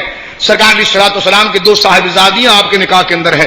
آپ کے لیے کئی احادیث بشارت اور جنت کی ہے، لیکن ایک مرتبہ بتانا تھا کہ میرا عثمان تو اتنا اعلیٰ ہے کہ میں اپنے رب سے بھی یہ کہتا ہوں کہ مولا میدان حشر میں اگر اس سے تو کچھ سوال کرے تو لوگوں کے سامنے نہ کرنا، اس لیے کہ عثمان بہت حیادار ہے. اب میرے آقا آخر میں فرماتے ہیں رحم اللہ علی، اللہ میرے علی پر بھی خاص رحم فرمائے. تینوں صحابہ کی فضیلت بیان کرنے کے بعد فرماتے ہیں اللہ میرے علی پر بھی خاص رحم فرمائے. ان میں کیا خصوصیت ہے؟ فرمایا ادرک الحق معه حیث دار، میرا علی تو ایسا ہے جہاں یہ ہوتا ہے تو حق وہیں ہوتا ہے. فرمایا جہاں علی کو دیکھو تو حق وہیں ہوتا ہے، جہاں علی کو دیکھو تو حق وہی ہوتا ہے. اس لیے علماء نے کہا کہ چاہے سیدنا امیر معاویہ کی بات ہو یا سیدنا علی کی بات ہو، حق وہی ہے جو علی کہتا ہے، حق وہی ہے. اہل سنت کا یہ مذہب ہے، حق وہی ہے. صداقت اور صحابیت کی شرط کے سب قائل ہیں، دل میں سب کا احترام ہے، لیکن سید عالم صلی اللہ علیہ وسلم نے یہ اعلان سیدنا علی کے لیے بیان فرمایا کہ ادرک الحق معه حیث دار، تم حق کو وہیں پر پاؤ گے جہاں پر میرے علی کو کھڑا ہوا دیکھو گے. جس موقف پر، جس نظریے پر تم میرے علی کو دیکھو گے، فرما حق وہیں پر ہی ہوگا. سیدنا علی کرم اللہ وجہ الکریم کی سرکار دو عالم صلی اللہ علیہ وسلم نے گویا کہ یہ شان بیان فرمائی اور فرمایا ایصب سرکار ام سلمہ رضی اللہ تعالیٰ عنہ کہتی ہے کہ سرکار علیہ الصلوۃ والسلام نے یہ کہا کہ لوگ مجھے گالیاں دیں گے معاذ اللہ. تو ام المومنین نے کہا کہ یا رسول اللہ آپ کو کوئی گالی کیسے دے سکتا ہے نعوذ باللہ, آپ کی شان میں گستاخی کوئی کیسے کر سکتا ہے؟ سرکار علیہ الصلوۃ والسلام نے فرمایا کہ من سب علی فقط سبنی, جس نے میرے علی کے بارے میں برائی رکھی اس نے مجھ سے ہی تو برائی رکھی ہے. جس نے میرے علی کے لیے مغلظات بکے اس نے میری شان میں گستاخی کی ہے. یعنی سرکار علیہ الصلوۃ والسلام نے سیدنا علی کی ذات کو اپنی ذات کا آئیڈیل قرار دیا اور کسوٹی قرار دی کہ جو آپ سے محبت کرے گا اسی نے سرکار سے محبت کی ہے. جس کا چہرہ آپ کے نام سے بگڑ گیا وہ شیطان ہے. وہ صحابہ کا نام کسی شیطانی کی وجہ سے لے رہا ہے, عقیدت کی وجہ سے نہیں لے رہا. اس لیے کہ صحابہ کا عاشق اور صحابہ کے نام پر جماعت بنانے والے لوگ حضرت علی سے کبھی بغض نہیں رکھ سکتے, اہل بیت سے کبھی بغض نہیں رکھ سکتے. ہاں اگر کوئی اپنے باطل عزم اور اپنے پلیت اور گندے عقیدے کو لوگوں کے دلوں میں ڈالنے کے لیے صحابہ کا نام لے رہا ہے تو اس کی پہچان یہی ہے جو آگے حدیث میں آ رہی ہے کہ اس کے سامنے بس علی علی علی علی کرتے رہو. اگر اس کا چہرہ کھلتا چلا جائے گا تو یہ جماعت اس کی درست ہے, اور اگر اس کے منہ پر پھٹکار اترے گی تو سمجھ جاؤ اس نے چندے کے لیے یا دہشت گردی کے لیے لوگوں کو جمع کیا ہے. اس کا صحابہ سے اور حضور سے کوئی تعلق نہیں ہے. یہ اس دور کے اندر کسوٹی ہے, اس کو غور سے سنیے. آپ کہیں گے شاہ صاحب شاید آپ نے جذبات میں کوئی اور باتیں کر گئے ہیں, کسی اور طرف اشارہ کر گئے.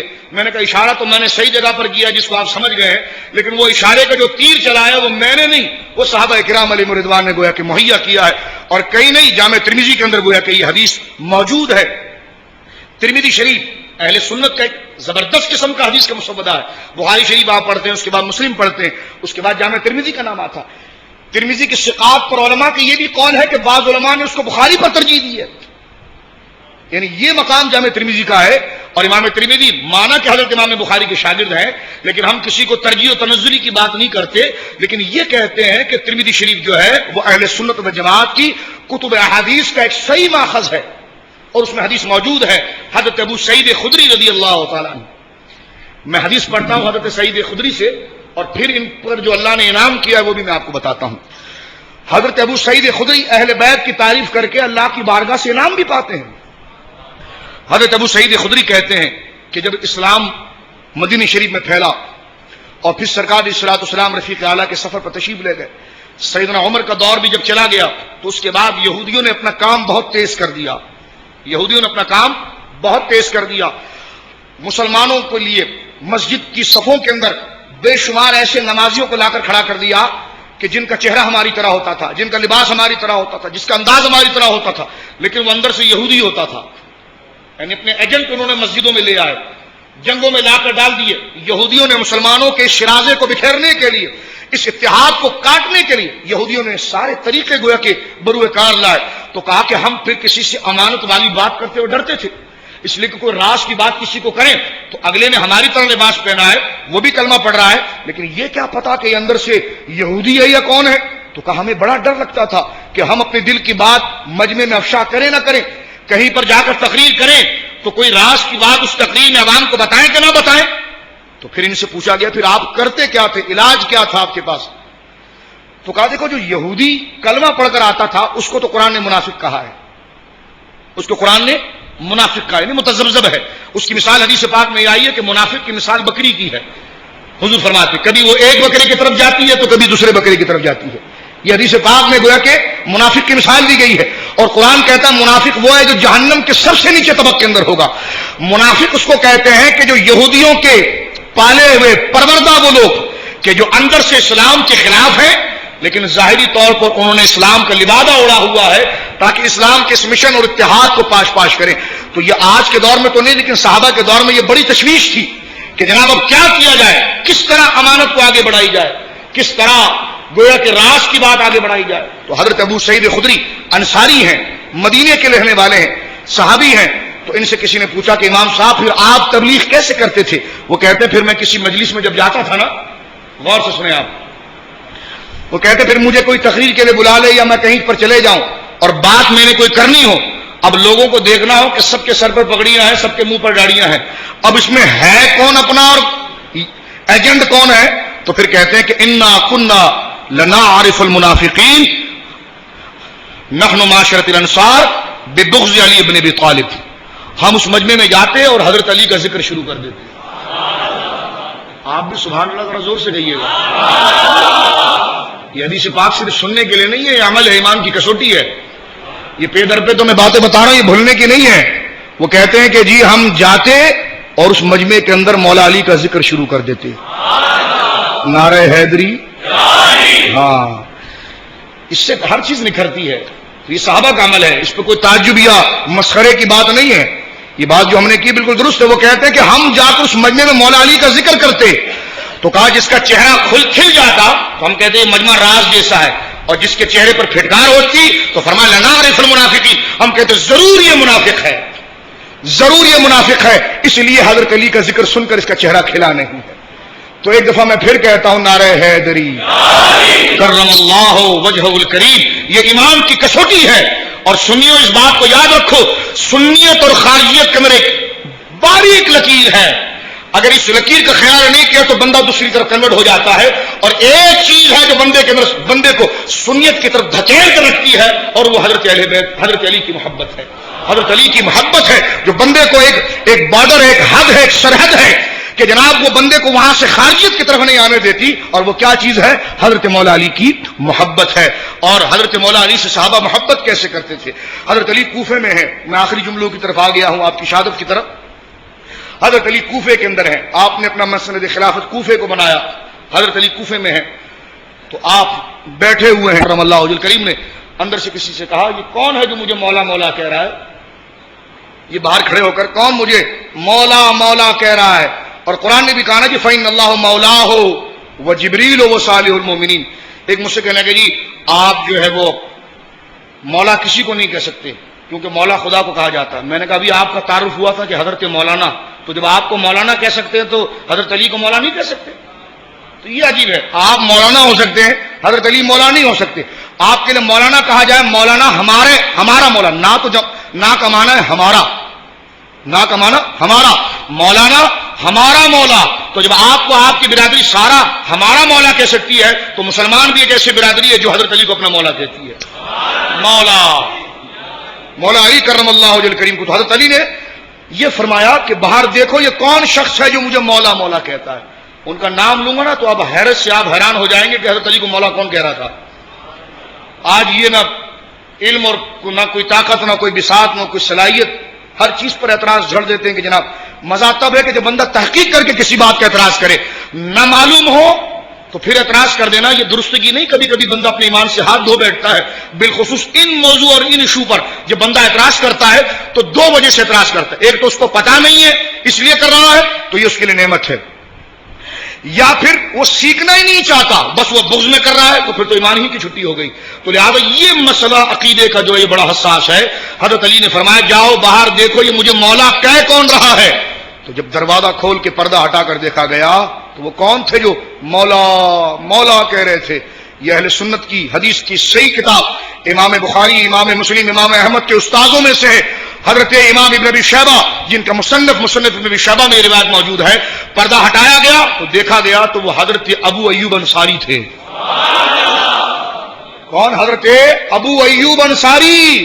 کوئی ہے مولوی صاحب جو ان کی طرح نمازیں پڑھ کے دکھائے، ان کی جتنی ان کی نیکیاں کوئی لے آئے؟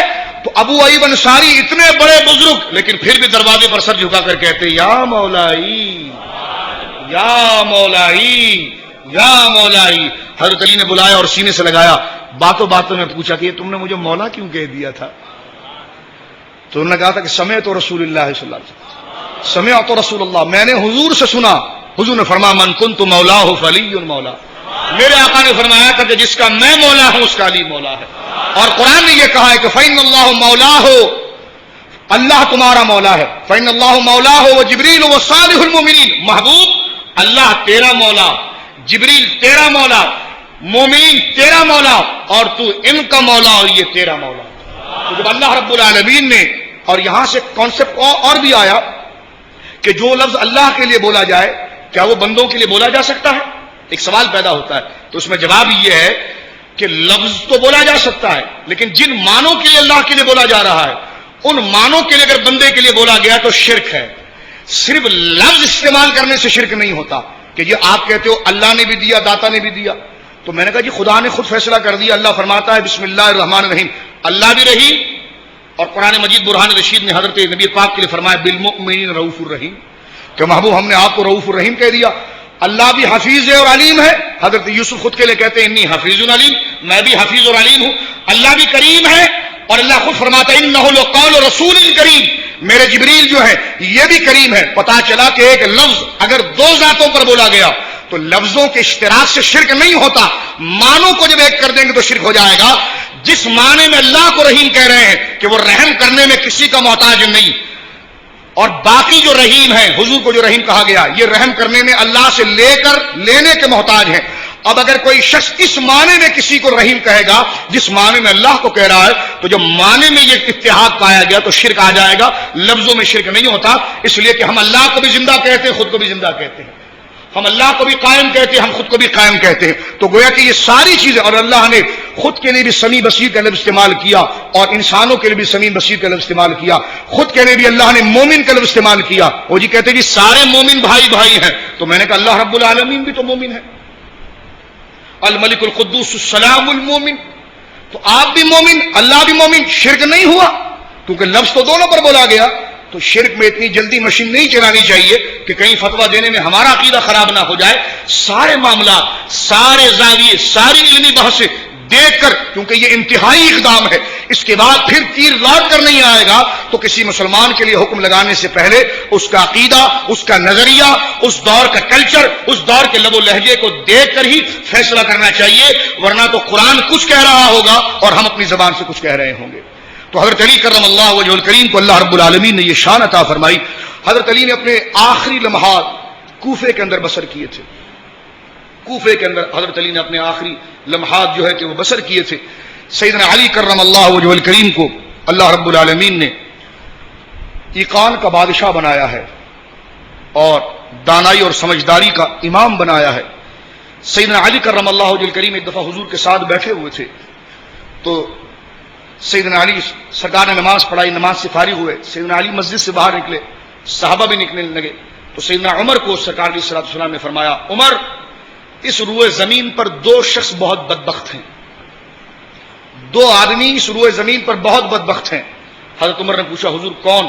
فرمایا ایک وہ جس نے حضرت صالح علیہ السلام کی اونٹنی کو قتل کیا تھا، صالح علیہ السلام کی اونٹنی کو قتل کیا تھا، اور سیدنا علی کرم اللہ وجہ الکریم کے سرکار علیہ الصلوۃ والسلام نے گویا کہ کنپٹی کی جانب اشارہ کرتے ہوئے فرمایا کہ علی ایک وہ بدبخت ہوگا جو تیری اس جگہ پر تلوار کا وار کرے گا اور اس وقت تیری پوری داڑھی خون سے تر ہو جائے گی۔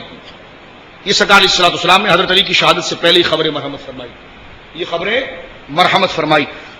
اب ہوا یہ کہ اب حضرت علی نے اس پر ایمان اور ایقان دیکھے کیسا ہے۔ آپ بصرہ گئے، بصرہ میں آپ کو بڑا شدید بخار ہوا، اتنا سخت بخار ہوا کہ لوگ یہ سمجھنے لگے کہ شاید آپ کا انتقال اور وصال ہو جائے گا۔ یہ بات اہل مدینہ کو پتا چلی، مدینے والے حضرت علی کو کیسے چھوڑ سکتے تھے۔ ایک بدری صحابی تھے، وہ بہت حضرت علی کے عاشق تھے، انہوں نے اپنے گھر کا سامان بیچا اور ایک سواری لی اور کچھ پیسے اپنے ساتھ لیے اور گویا کہ بصرہ کی طرف روانہ ہوئے۔ جب وہ بصرہ پہنچے حضرت علی سے اس کی ملاقات ہوئی، حضرت علی کو بہت سخت بخار تھا، وہ رونے لگے اور حضرت علی سے کہا کہ آپ امیر المومنین ہیں۔ میں اس تاریخ میں نہیں جاتا، وقت بہت زیادہ ہو گیا ہے، تاریخ کے لیے آپ میری دیگر سیریز دیکھ سکتے ہیں کہ حضرت علی نے خلوت کیوں اختیار کی اور تنہا کیسے ہو گئے۔ وقت کا امام ہے، امیر المومنین ہے، ولایت کا شہنشاہ ہے۔ آپ اگر اپنی کرامتوں کا اظہار فرماتے تو سارے خارجی اور نازبی مر کر رہ جاتے، لیکن اس کی کیا وجہ تھی کہ حضرت علی کرم اللہ وجہ الکریم نے سارے ظلم اپنے سینے پر گویا کہ دشمنوں کی جانب کی سہے، اور یقیناً حضرت علی خلفاء میں امام المظلومین ہے کہ جو دور حضرت علی نے پایا ہے وہ فتنوں کا دور تھا، کرب و علام کا دور تھا، اور حضرت علی کرم اللہ وجہ الکریم نے اس دور میں جو اسلام کو بچا کر رکھا، یہ سیدنا علی کرم اللہ وجہ الکریم کا خاصہ ہے۔ آپ سے کسی نے پوچھا کہ آپ کے دوروں میں فتوحات بہت کم ہوئی، جنگیں ہوئی لیکن کوئی علاقہ فتح نہیں ہوا، جنگوں کا کوئی سلسلہ نہیں ہوا۔ حضرت عمر کے دور میں اتنا ہوا، عثمان غنی کے دور میں اتنا ہوا۔ کہا سن میری بات، ان کے دور میں فتوحات اس لیے ہوئی کہ لڑتے وہ تھے، مشورہ میں دیتا تھا، اور آج یہ کہ لڑ میں رہا ہوں، مشورہ تم جیسے لوگ دے رہے ہو۔ یعنی آج علی تنہا ہو گیا ہے، آج علی تنہا ہو گیا ہے۔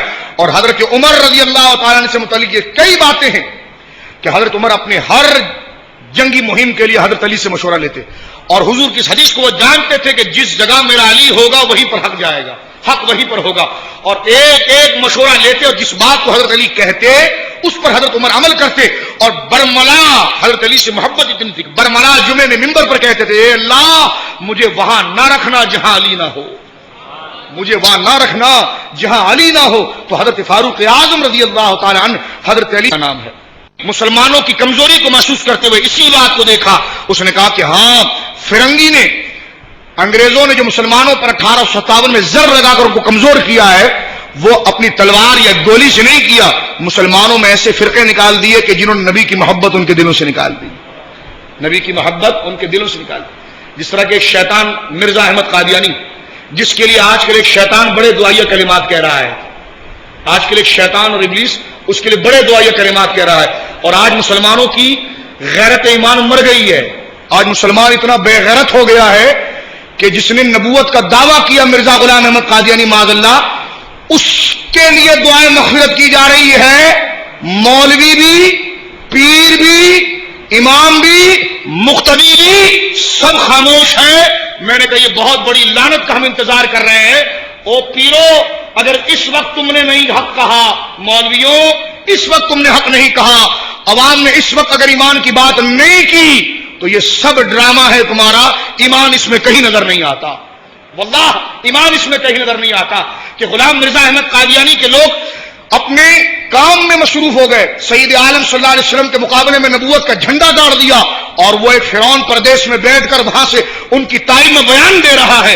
آج مسلمان کوئی بولنے والا نہیں ہے، کوئی بات کرنے والا نہیں ہے. تو میرے دوستو، سجدوں پر زور دینے کی بجائے ساتھ میں ایمان پر بھی زور دو، تاکہ کوئی بندہ عملی طور پر جدوجہد کر کے میدان عمل کی طرف آئے. یہ جوانیاں ہماری کس بات کی ہے؟ یہ ہمارے دینداریاں، یہ ہزاروں لاکھوں مرید بنا کر ہم لوگوں کو گمراہ کر رہے ہیں یا ہدایت دے رہے ہیں؟ اگر ہدایت ہے تو پہلی چیز پھر ایمان کی ہے، ایمان کی ہے.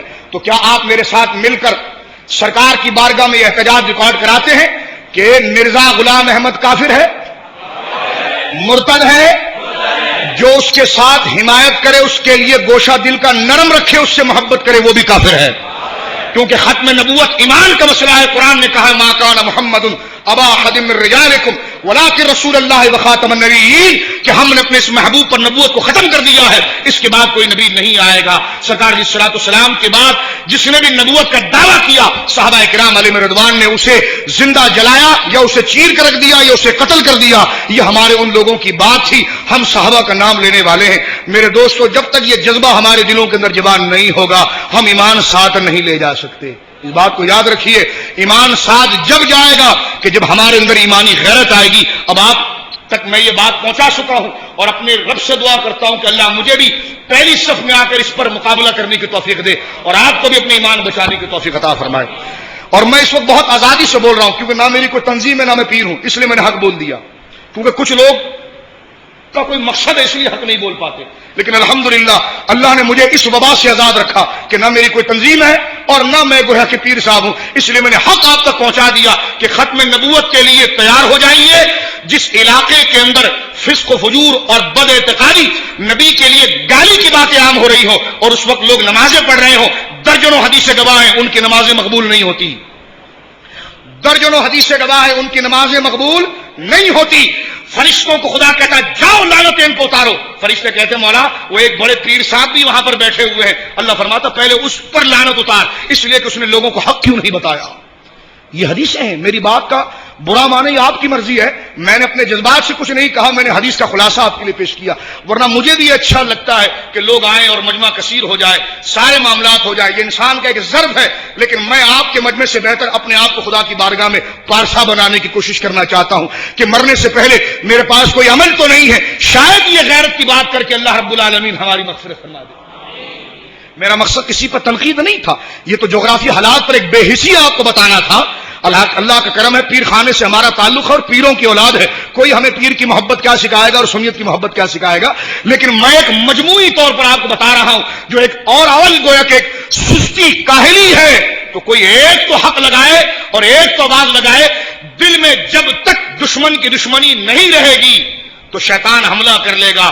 ایمان جب بچتا ہے کہ جب ہم شیطان سے دشمنی کی باتیں ذہنوں میں تازہ رکھیں، شیطان کے حواریوں کی بات تازہ رکھیں، ورنہ میرے دوستو انسان کا دل بڑا ایک عجیب و غریب شے ہے. بندہ جب کہیں نرم ہو جاتا ہے تو اس سے جا کر مل جاتا ہے، اس سے جا کر مل جاتا ہے.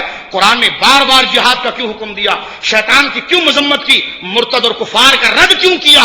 اس لیے کہ بار بار آپ پڑھتے ہیں اعوذ باللہ من الشیطان الرجیم، قرآن پڑھ رہے اعوذ باللہ من پھر لوگ کہتے ہیں کہ کسی کو برا نہ کہو. میں نے کہا قرآن پڑھنے، نماز پڑھنے ہر جگہ تم شیطان کو برا کہہ رہے ہو، اور پھر کہہ رہے جی کسی کو برا ہی نہیں کہو.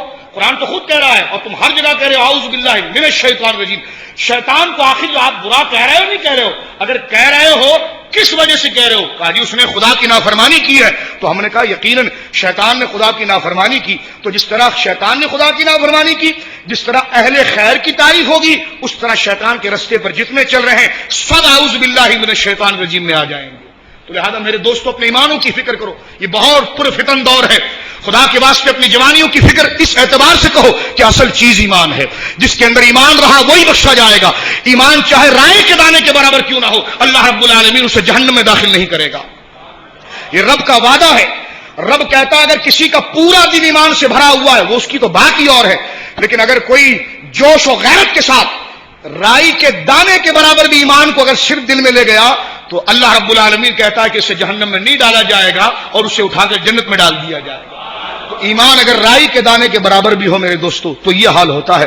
حضرت مولا علی کرم اللہ وجہ کریم کے یوم پر اگر یہ بات نہ کی جائے تو قیامت کے دن مولا علی ہمارے گربان پکڑیں گے کہ بات تو کر رہے ہو شیروں کی اور بنے ہو گدڑ، بات کر رہے ہو مخلصین کی اور بنے ہو منافق، بات کر رہے ہو مخلصین کی اور لگا رہے ہو ریاکاری کا دور.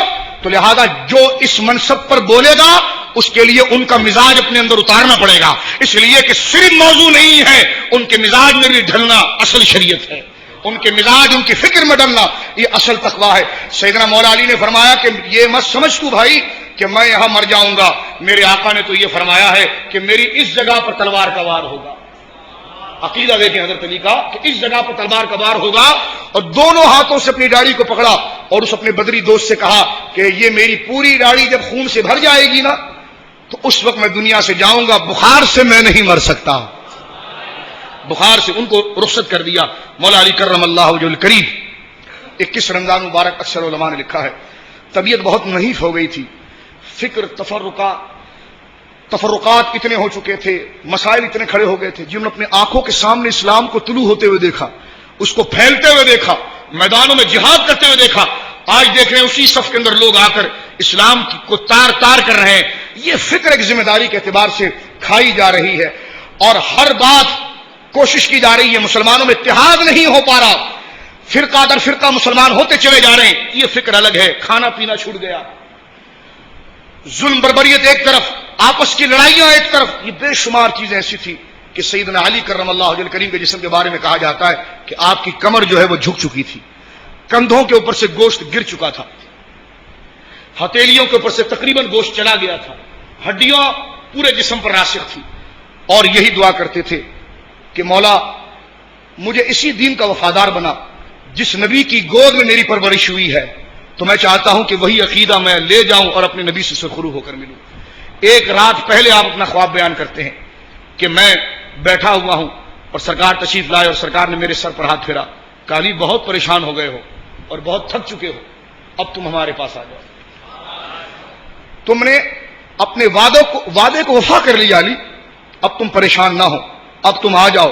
مولا علی کرم اللہ وجہ الکریم کہتے ہیں کہ اس وقت میں نے سرکار علیہ الصلوۃ والسلام کے پہلو میں سیدہ زہرا کی بھی زیارت کی اور سیدہ زہرا بھی یہ کہہ رہی تھی کہ آپ اب آ جائیے. اور اس وقت مولا علی کہتے ہیں کہ وہ جو ایسی چیز، یہ تو دنیا ایک آسرا ہے، اصل زندگی وہ ہے. اس درس کو دیکھ کر تو میں جب مطالعہ کر رہا تھا تو میرا تو دل پھٹنے لگا کہ میں نے کہا مولا موت کتنی محبوب چیز ہے، ایک واسطہ ہے وہ آ جائے، سارے پردے ہٹ جائے اور بندہ سیدنا علی کے قدموں کی زیارت کر لے.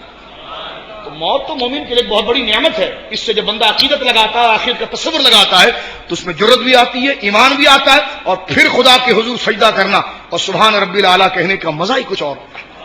بندہ موت چاہ بھی نہ رہا ہو اور خدا سے ملنے کی اس کو تمنا بھی نہ ہو اور نمازوں پر نمازیں پڑھے تو میں اس پر کیا تبصرہ کر سکتا ہوں، آپ خود جانتے ہیں. مزہ تب ہے کہ جب بندہ موت کا شوقین ہو، اور گویا اس لیے شوقین ہو کہ مولا گناہگار تو ہیں لیکن جن کا نام لیتے ہیں وہ بہت برگزیدہ ہیں. ایک پردہ یہ ہٹ گیا تو جن کے نام پر پوری زندگی گزاری ان کے رونق والے چہرے سامنے آ جائیں. اور وہ ہمیں کیسے بھول سکتے ہیں؟ حضور کا وعدہ ہے المرء مع من حبا، آدمی جس سے پیار کرے گا اسی کے ساتھ جائے گا. اس لیے کہ موت میں نے اپنی نماز کی وجہ سے نہیں مانگی، موت میں نے دیدار علی کے لیے مانگی ہے، میں نے موت دیدار عمر کے لیے مانگی ہے، میں نے موت سیدنا دیدار ابو بکر کے لیے مانگی ہے، میں نے موت دیدار غوث اعظم کے لیے مانگی ہے، میں نے موت دیدار خواجہ غریب النواز کے لیے مانگی ہے، میں نے موت دیدار داتا علی حجویری کے لیے مانگی ہے. ہم نے موت کا مقصد ادھر منتقل کر دیا ہے تو جہاں نسبت لگا دی ہے انشاءاللہ ان کے صدقے بیڑا پار ہو جائے گا. جان دی ہوئی اسی کی تھی. حق تو یہ ہے کہ حق ادا نہ ہوا. سیدنا علی نے لوگوں کو نماز کے لیے کھڑا کیا، نام اس کا عبد الرحمن تھا. یہ اسلام کی تاریخ ہے اور یہ اسلام کے مشن پر گویا کہ بہت بڑی بدقسمتی ہے کہ اس کو گرانے والے اسی میں سے کھڑے ہو رہے ہیں. حضرت علی جو ایک عظیم ستون ہے، ان کو قتل کرنے کے لیے ایک وہ شخص ہے جو قرآن پڑھ رہا ہے، جو نماز پڑھنے والا ہے، داڑھی ہے اس کی، نام اس کا عبد الرحمن ہے، تلوار لے کر وہ گویا کہ چادر کے اندر مسجد کے اندر آ کر لیٹ گیا ہے. سیدنا علی کرم اللہ وجہ کریم تشریف لاتے ہیں اور اس کی طرف دیکھ کر مسکراتے ہیں اور پھر آپ ایک طرف ہو جاتے ہیں، ایک طرف ہو کر زور سے آواز دیتے ہیں تاکہ وہ جاگ تو رہی ہے لیکن آپ کہتے ہیں کہ ہم تو وہ لوگ ہیں کہ جب وہ ہم پر وار کر دیتا تو ہم اس سے پوچھتے ہیں کہ تیرے ہاتھ میں درد تو نہیں ہوا تھا، تیرے ہاتھ پر درد تو نہیں ہوا تھا، اس لیے کہ تم نے ہم پر احسان کر دیا کہ ہمیں شہادت کی موت مل گئی ہے. تو کیا سمجھ رہا ہے اور ہم کیا سمجھ رہے ہیں؟ تو اب سیدنا علی نے اس طرف دیکھ کر مسکرایا اور ایک آواز دوبارہ لگائی مسجد میں، الصلاۃ الصلاۃ الصلاۃ الجامعہ، نماز کا وقت ہو گیا ہے، ابھی جماعت کھڑی ہو جائے گی، اٹھ جاؤ. اور یہاں پر سیدنا علی نے ایک روایت میں لے رہا ہوں، حضرت علی کی شہادت کی متعدد روایتیں ہیں، میں اختلاف کو نہیں ذکر کر رہا، نہ اگر کہیں آپ نے سنی ہوگی میں اس کا انکار بھی نہیں کر رہا، میں نے ہمیشہ اسی روایت کو بیان کیا ہے تو اسی روایت کو میں ذکر کر رہا ہوں. سیدنا علی نے جس طرح مسجد جامع مسجد کوفہ نجف اشرف کے بالکل سامنے حضرت علی کا گنبد ہے اور وہیں سے آپ کو مسجد کوفہ نظر آتی ہے، اس میں سیدنا علی کرم اللہ وجہ کریم نماز کے لیے جیسی سنتوں کے لیے آپ نے نیت باندھی ہے، وہ بدبخت وہاں سے اٹھا اور اس نے تیز تلوار کا وار گویا کہ آپ کی کن پٹی کی جانب کیا، اور وہ اتنا زوردار وار تھا کہ حضرت علی پر تو ایسی نکاحت بڑھاپے کی وجہ سے طاری تھی، تو جب خون کا پھوارا نکلا تو آپ پر ایک غشی طاری ہوئی، قریب تھا کہ آپ زمین کی طرف آتے امام حسن آپ سے لپٹ گئے، حضرت امام حسن رضی اللہ تعالیٰ نے آپ سے لپٹ گئے اور بھرا کر رونے لگے. سیدنا علی نے کہا رونا نہیں، فزت برب کعبہ، رب کعبہ کی قسم میں کامیاب ہو گیا ہوں. یہ شیروں کی بات ہے، یہ شیر خدا ہے، یہ گدڑوں کا یہاں گزر نہیں ہے. اور مسلمان وہ ہیں کہ جن کے آقاؤں میں حضرت علی کا نام آتا ہے. فرمایا فزت برب کعبہ، حسن رونا نہیں، نوحے نہ کرنا، سینے نہ پیٹنا، یہ تو شیر ہوتے ہیں جو یہی موت کا تقاضا کرتے ہیں. شیر سینے پیٹنے کی ضرورت نہیں ہے تجھے، نوحوں کی ضرورت نہیں ہے. فزت برب کعبہ، یہ تو میں نے رب سے مانگا تھا اور رب کعبہ کی قسم میں کامیاب ہو گیا. اور جب آپ کی آنکھیں بند ہونے لگی تو آپ نے حضرت امام حسن سے یہ کہا، حسن کیا میری پوری داڑھی خون سے تر ہو گئی؟ حضرت امام حسن نے کہا کہ ہاں، آپ کی داڑھی کا کوئی بال نظر نہیں آتا، اس پر خون ہی خون ہے. اللہ اکبر. حضرت امام حسن کو ایک دفعہ پھر حضرت علی نے کہا فزت برب کعبہ، میرے مولا تیرا شکر ہے اور اس کعبے کے رب کی قسم میں تو کامیاب ہو گیا، میں تو کامیاب ہو گیا، میں تو کامیاب ہو گیا. امام حسین کو سب چھوڑ کر بھاگ گئے تھے نا. اسی طرح مولا علی کے پیچھے نماز پڑھنے والے ہزاروں تھے، ہزاروں، لیکن جب تلوار کا وار ہوا تو کوئی نہیں تھا. یہ ہوتا ہے. اس پر آؤ گے تو ان بزرگوں کے راستے سے آنا پڑے گا، ان بزرگوں کے راستے سے آنا پڑے گا، پھر یہاں پر بیٹھنا، کیونکہ جو یہاں بیٹھے گا اس نے صرف اگر واقعی میں خدا کے لیے دین کو بیان کیا ہے تو پھر اس کو آزمائش میں رکھا جائے گا، اس کو ہمیشہ تنہا رکھا جائے گا، تمام معاملات اس کے لیے رکھے جائیں گے. کتابوں میں آتا ہے پوری مسجد فجر کی نماز کے لیے بھری تھی، لیکن جس وقت حضرت علی پر وار ہوا سب بھاگ گئے. کوفی شروع سے بے وفا تھے، کوفی شروع سے بے وفا تھے، صرف حضرت امام حسن بچے، اور ایک حضرت امام حسن کا خادم تھا، ایک حضرت امام حسن کا خادم تھا. آج جہاں پر مولا علی کا مزار ہے نجف اشرف کے اندر، اللہ ہمیں لے جائے اس جگہ پر اور امریکہ پر خدا اپنا قہر اتارے اور عراق کی مقدس سرزمین کو اللہ رب العالمین آزادی نصیب فرمائے اور ہم جائیں اور مولا کائنات کے دربار پر حاضری دیں، بار بار جائیں. فقیر جب تھا تو ہر ہفتے جمعے کو حاضری دیتا تھا، اللہ رب العالمین بار بار مولا کائنات کے دربار پر حاضری کا جذبہ ہمیں عطا فرما. تو جس وقت جس جگہ پر مولا علی آرام فرما رہے ہیں تو ظلم دیکھیں, تاریخ دیکھیں. اللہ اکبر. جس نے قتل کیا وہ انہوں نے پورا ایک پروگرام بنایا ہوا ہے سیدنا علی کرم اللہ علیہ کریم کے جسم کی بے حرمتی کرنے کا. سیدنا امام حسن کو یہ پتا چل گیا جہاں آج مزار ہے اس جگہ سے ایک اونٹنی منگائی گئی اور اس پر رات کے اندھیرے میں کیسے آقاؤں کا بندہ ہوں رضا. کوئی سمجھے کہ جناب میں نے نیکیاں کی تو میرا جنازہ دھوم دھام سے نکلنا چاہیے, یہ اس کا دھوکہ ہے, یہ اس کا دھوکہ ہے. ایسا بھی ہوتا ہے, ایسا بھی ہوتا ہے, لیکن ایسا بھی ہو سکتا ہے. اور اگر ایسا ہو گیا کہ کوئی بھی نہیں تھا تو یہ کسی کی پھٹکار کی علامت نہیں ہے. اللہ رب العالمین جس کے درجات کو بلند کرنا چاہتا ہے اس کو مختلف طریقوں سے آزماتا ہے, مختلف طریقوں سے آزماتا ہے. حضرت گرامی اس وقت حضرت مولا علی کرم اللہ وجہ کریم کے جسم مبارکہ کو اس اونٹنی کے اوپر رکھا گیا اور اس پر باندھ دیا گیا, اس پر باندھ دیا گیا.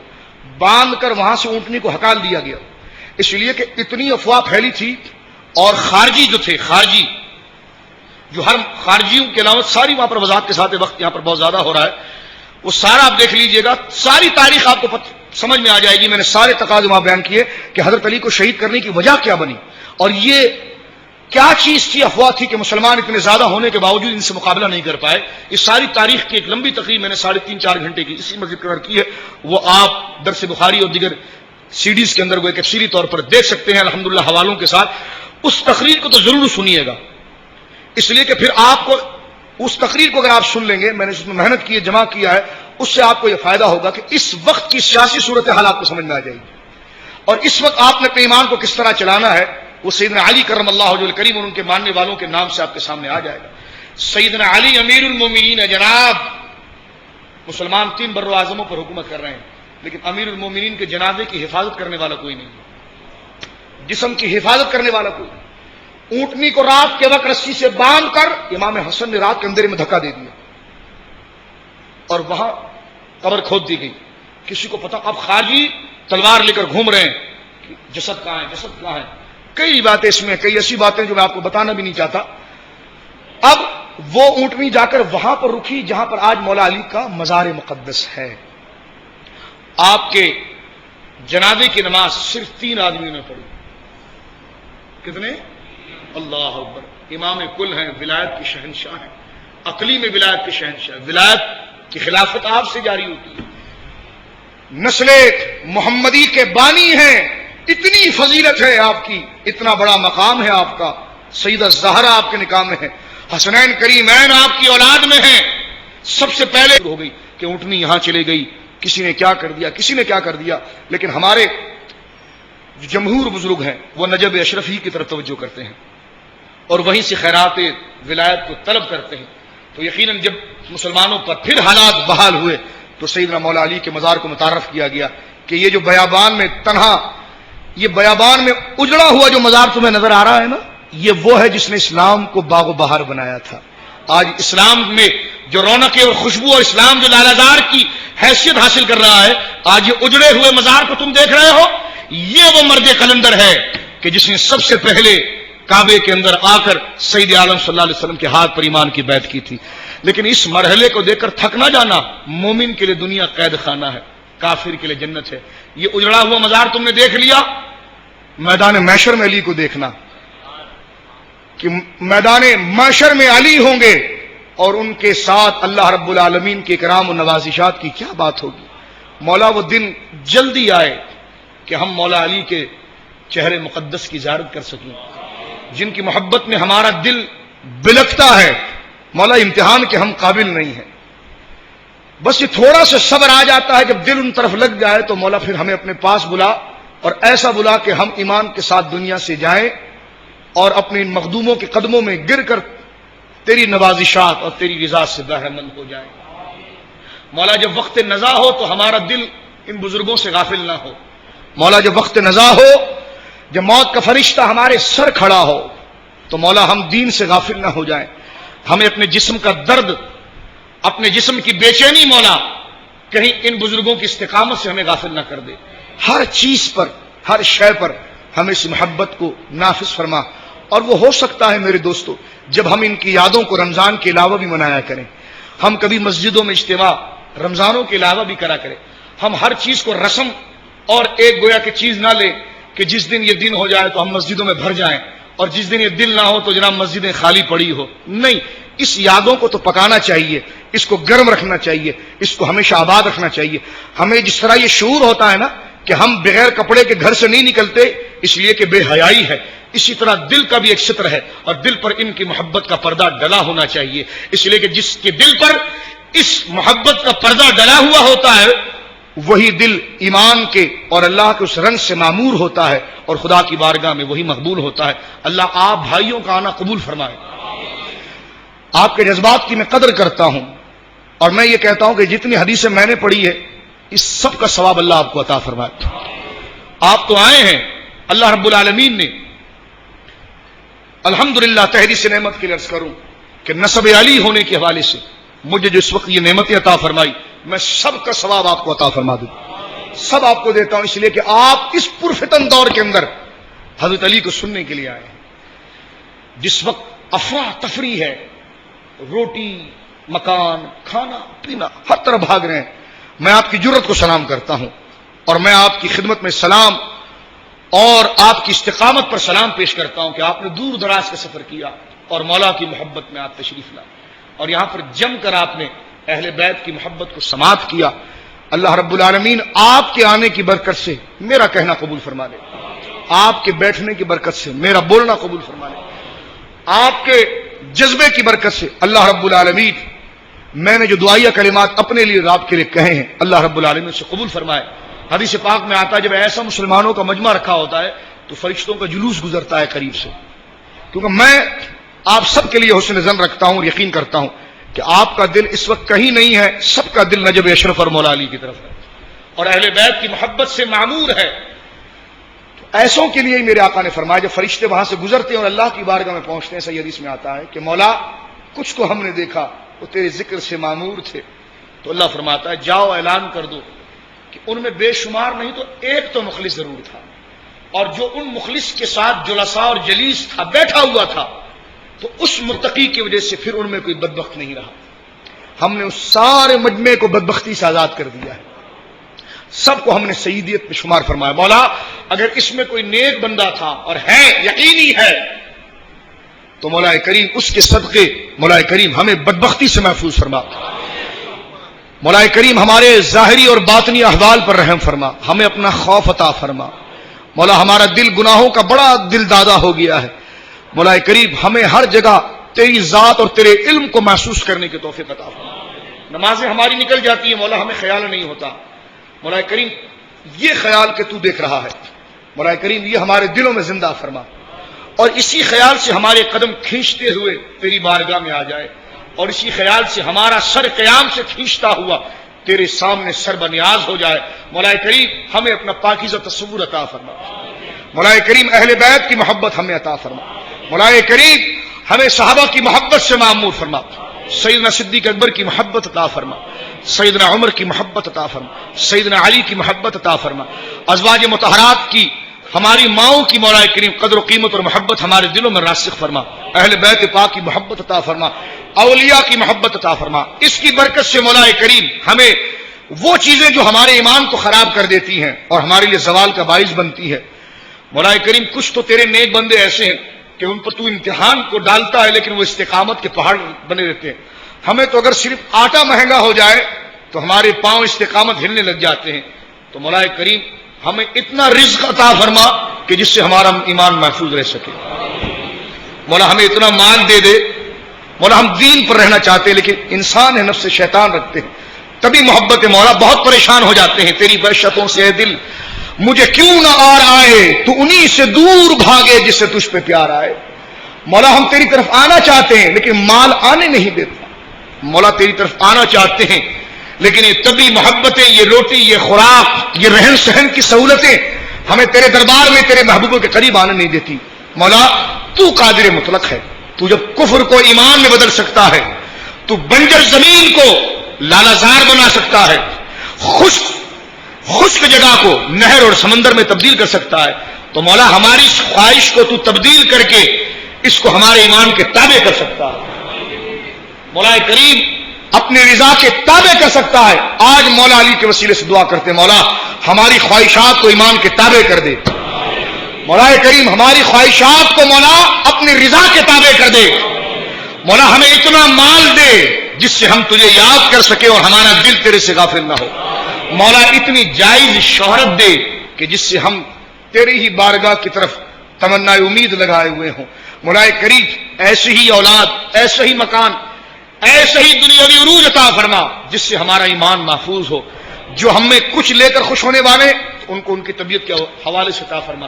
کچھ ایسے چاہتے ہیں کہ مولا اتنا مل جائے تو میں یہ کروں گا، تو مولا اس بھائی ایمان کو بچانے کی غرض سے تجھ سے یہ مانگ رہا ہے، تو مولا کریم جیسی اس کی جائز تمنا ہے تو اسے عافیت والا مال دے دے، عافیت والی اولاد دے دے، عافیت والی شہرت دے دے.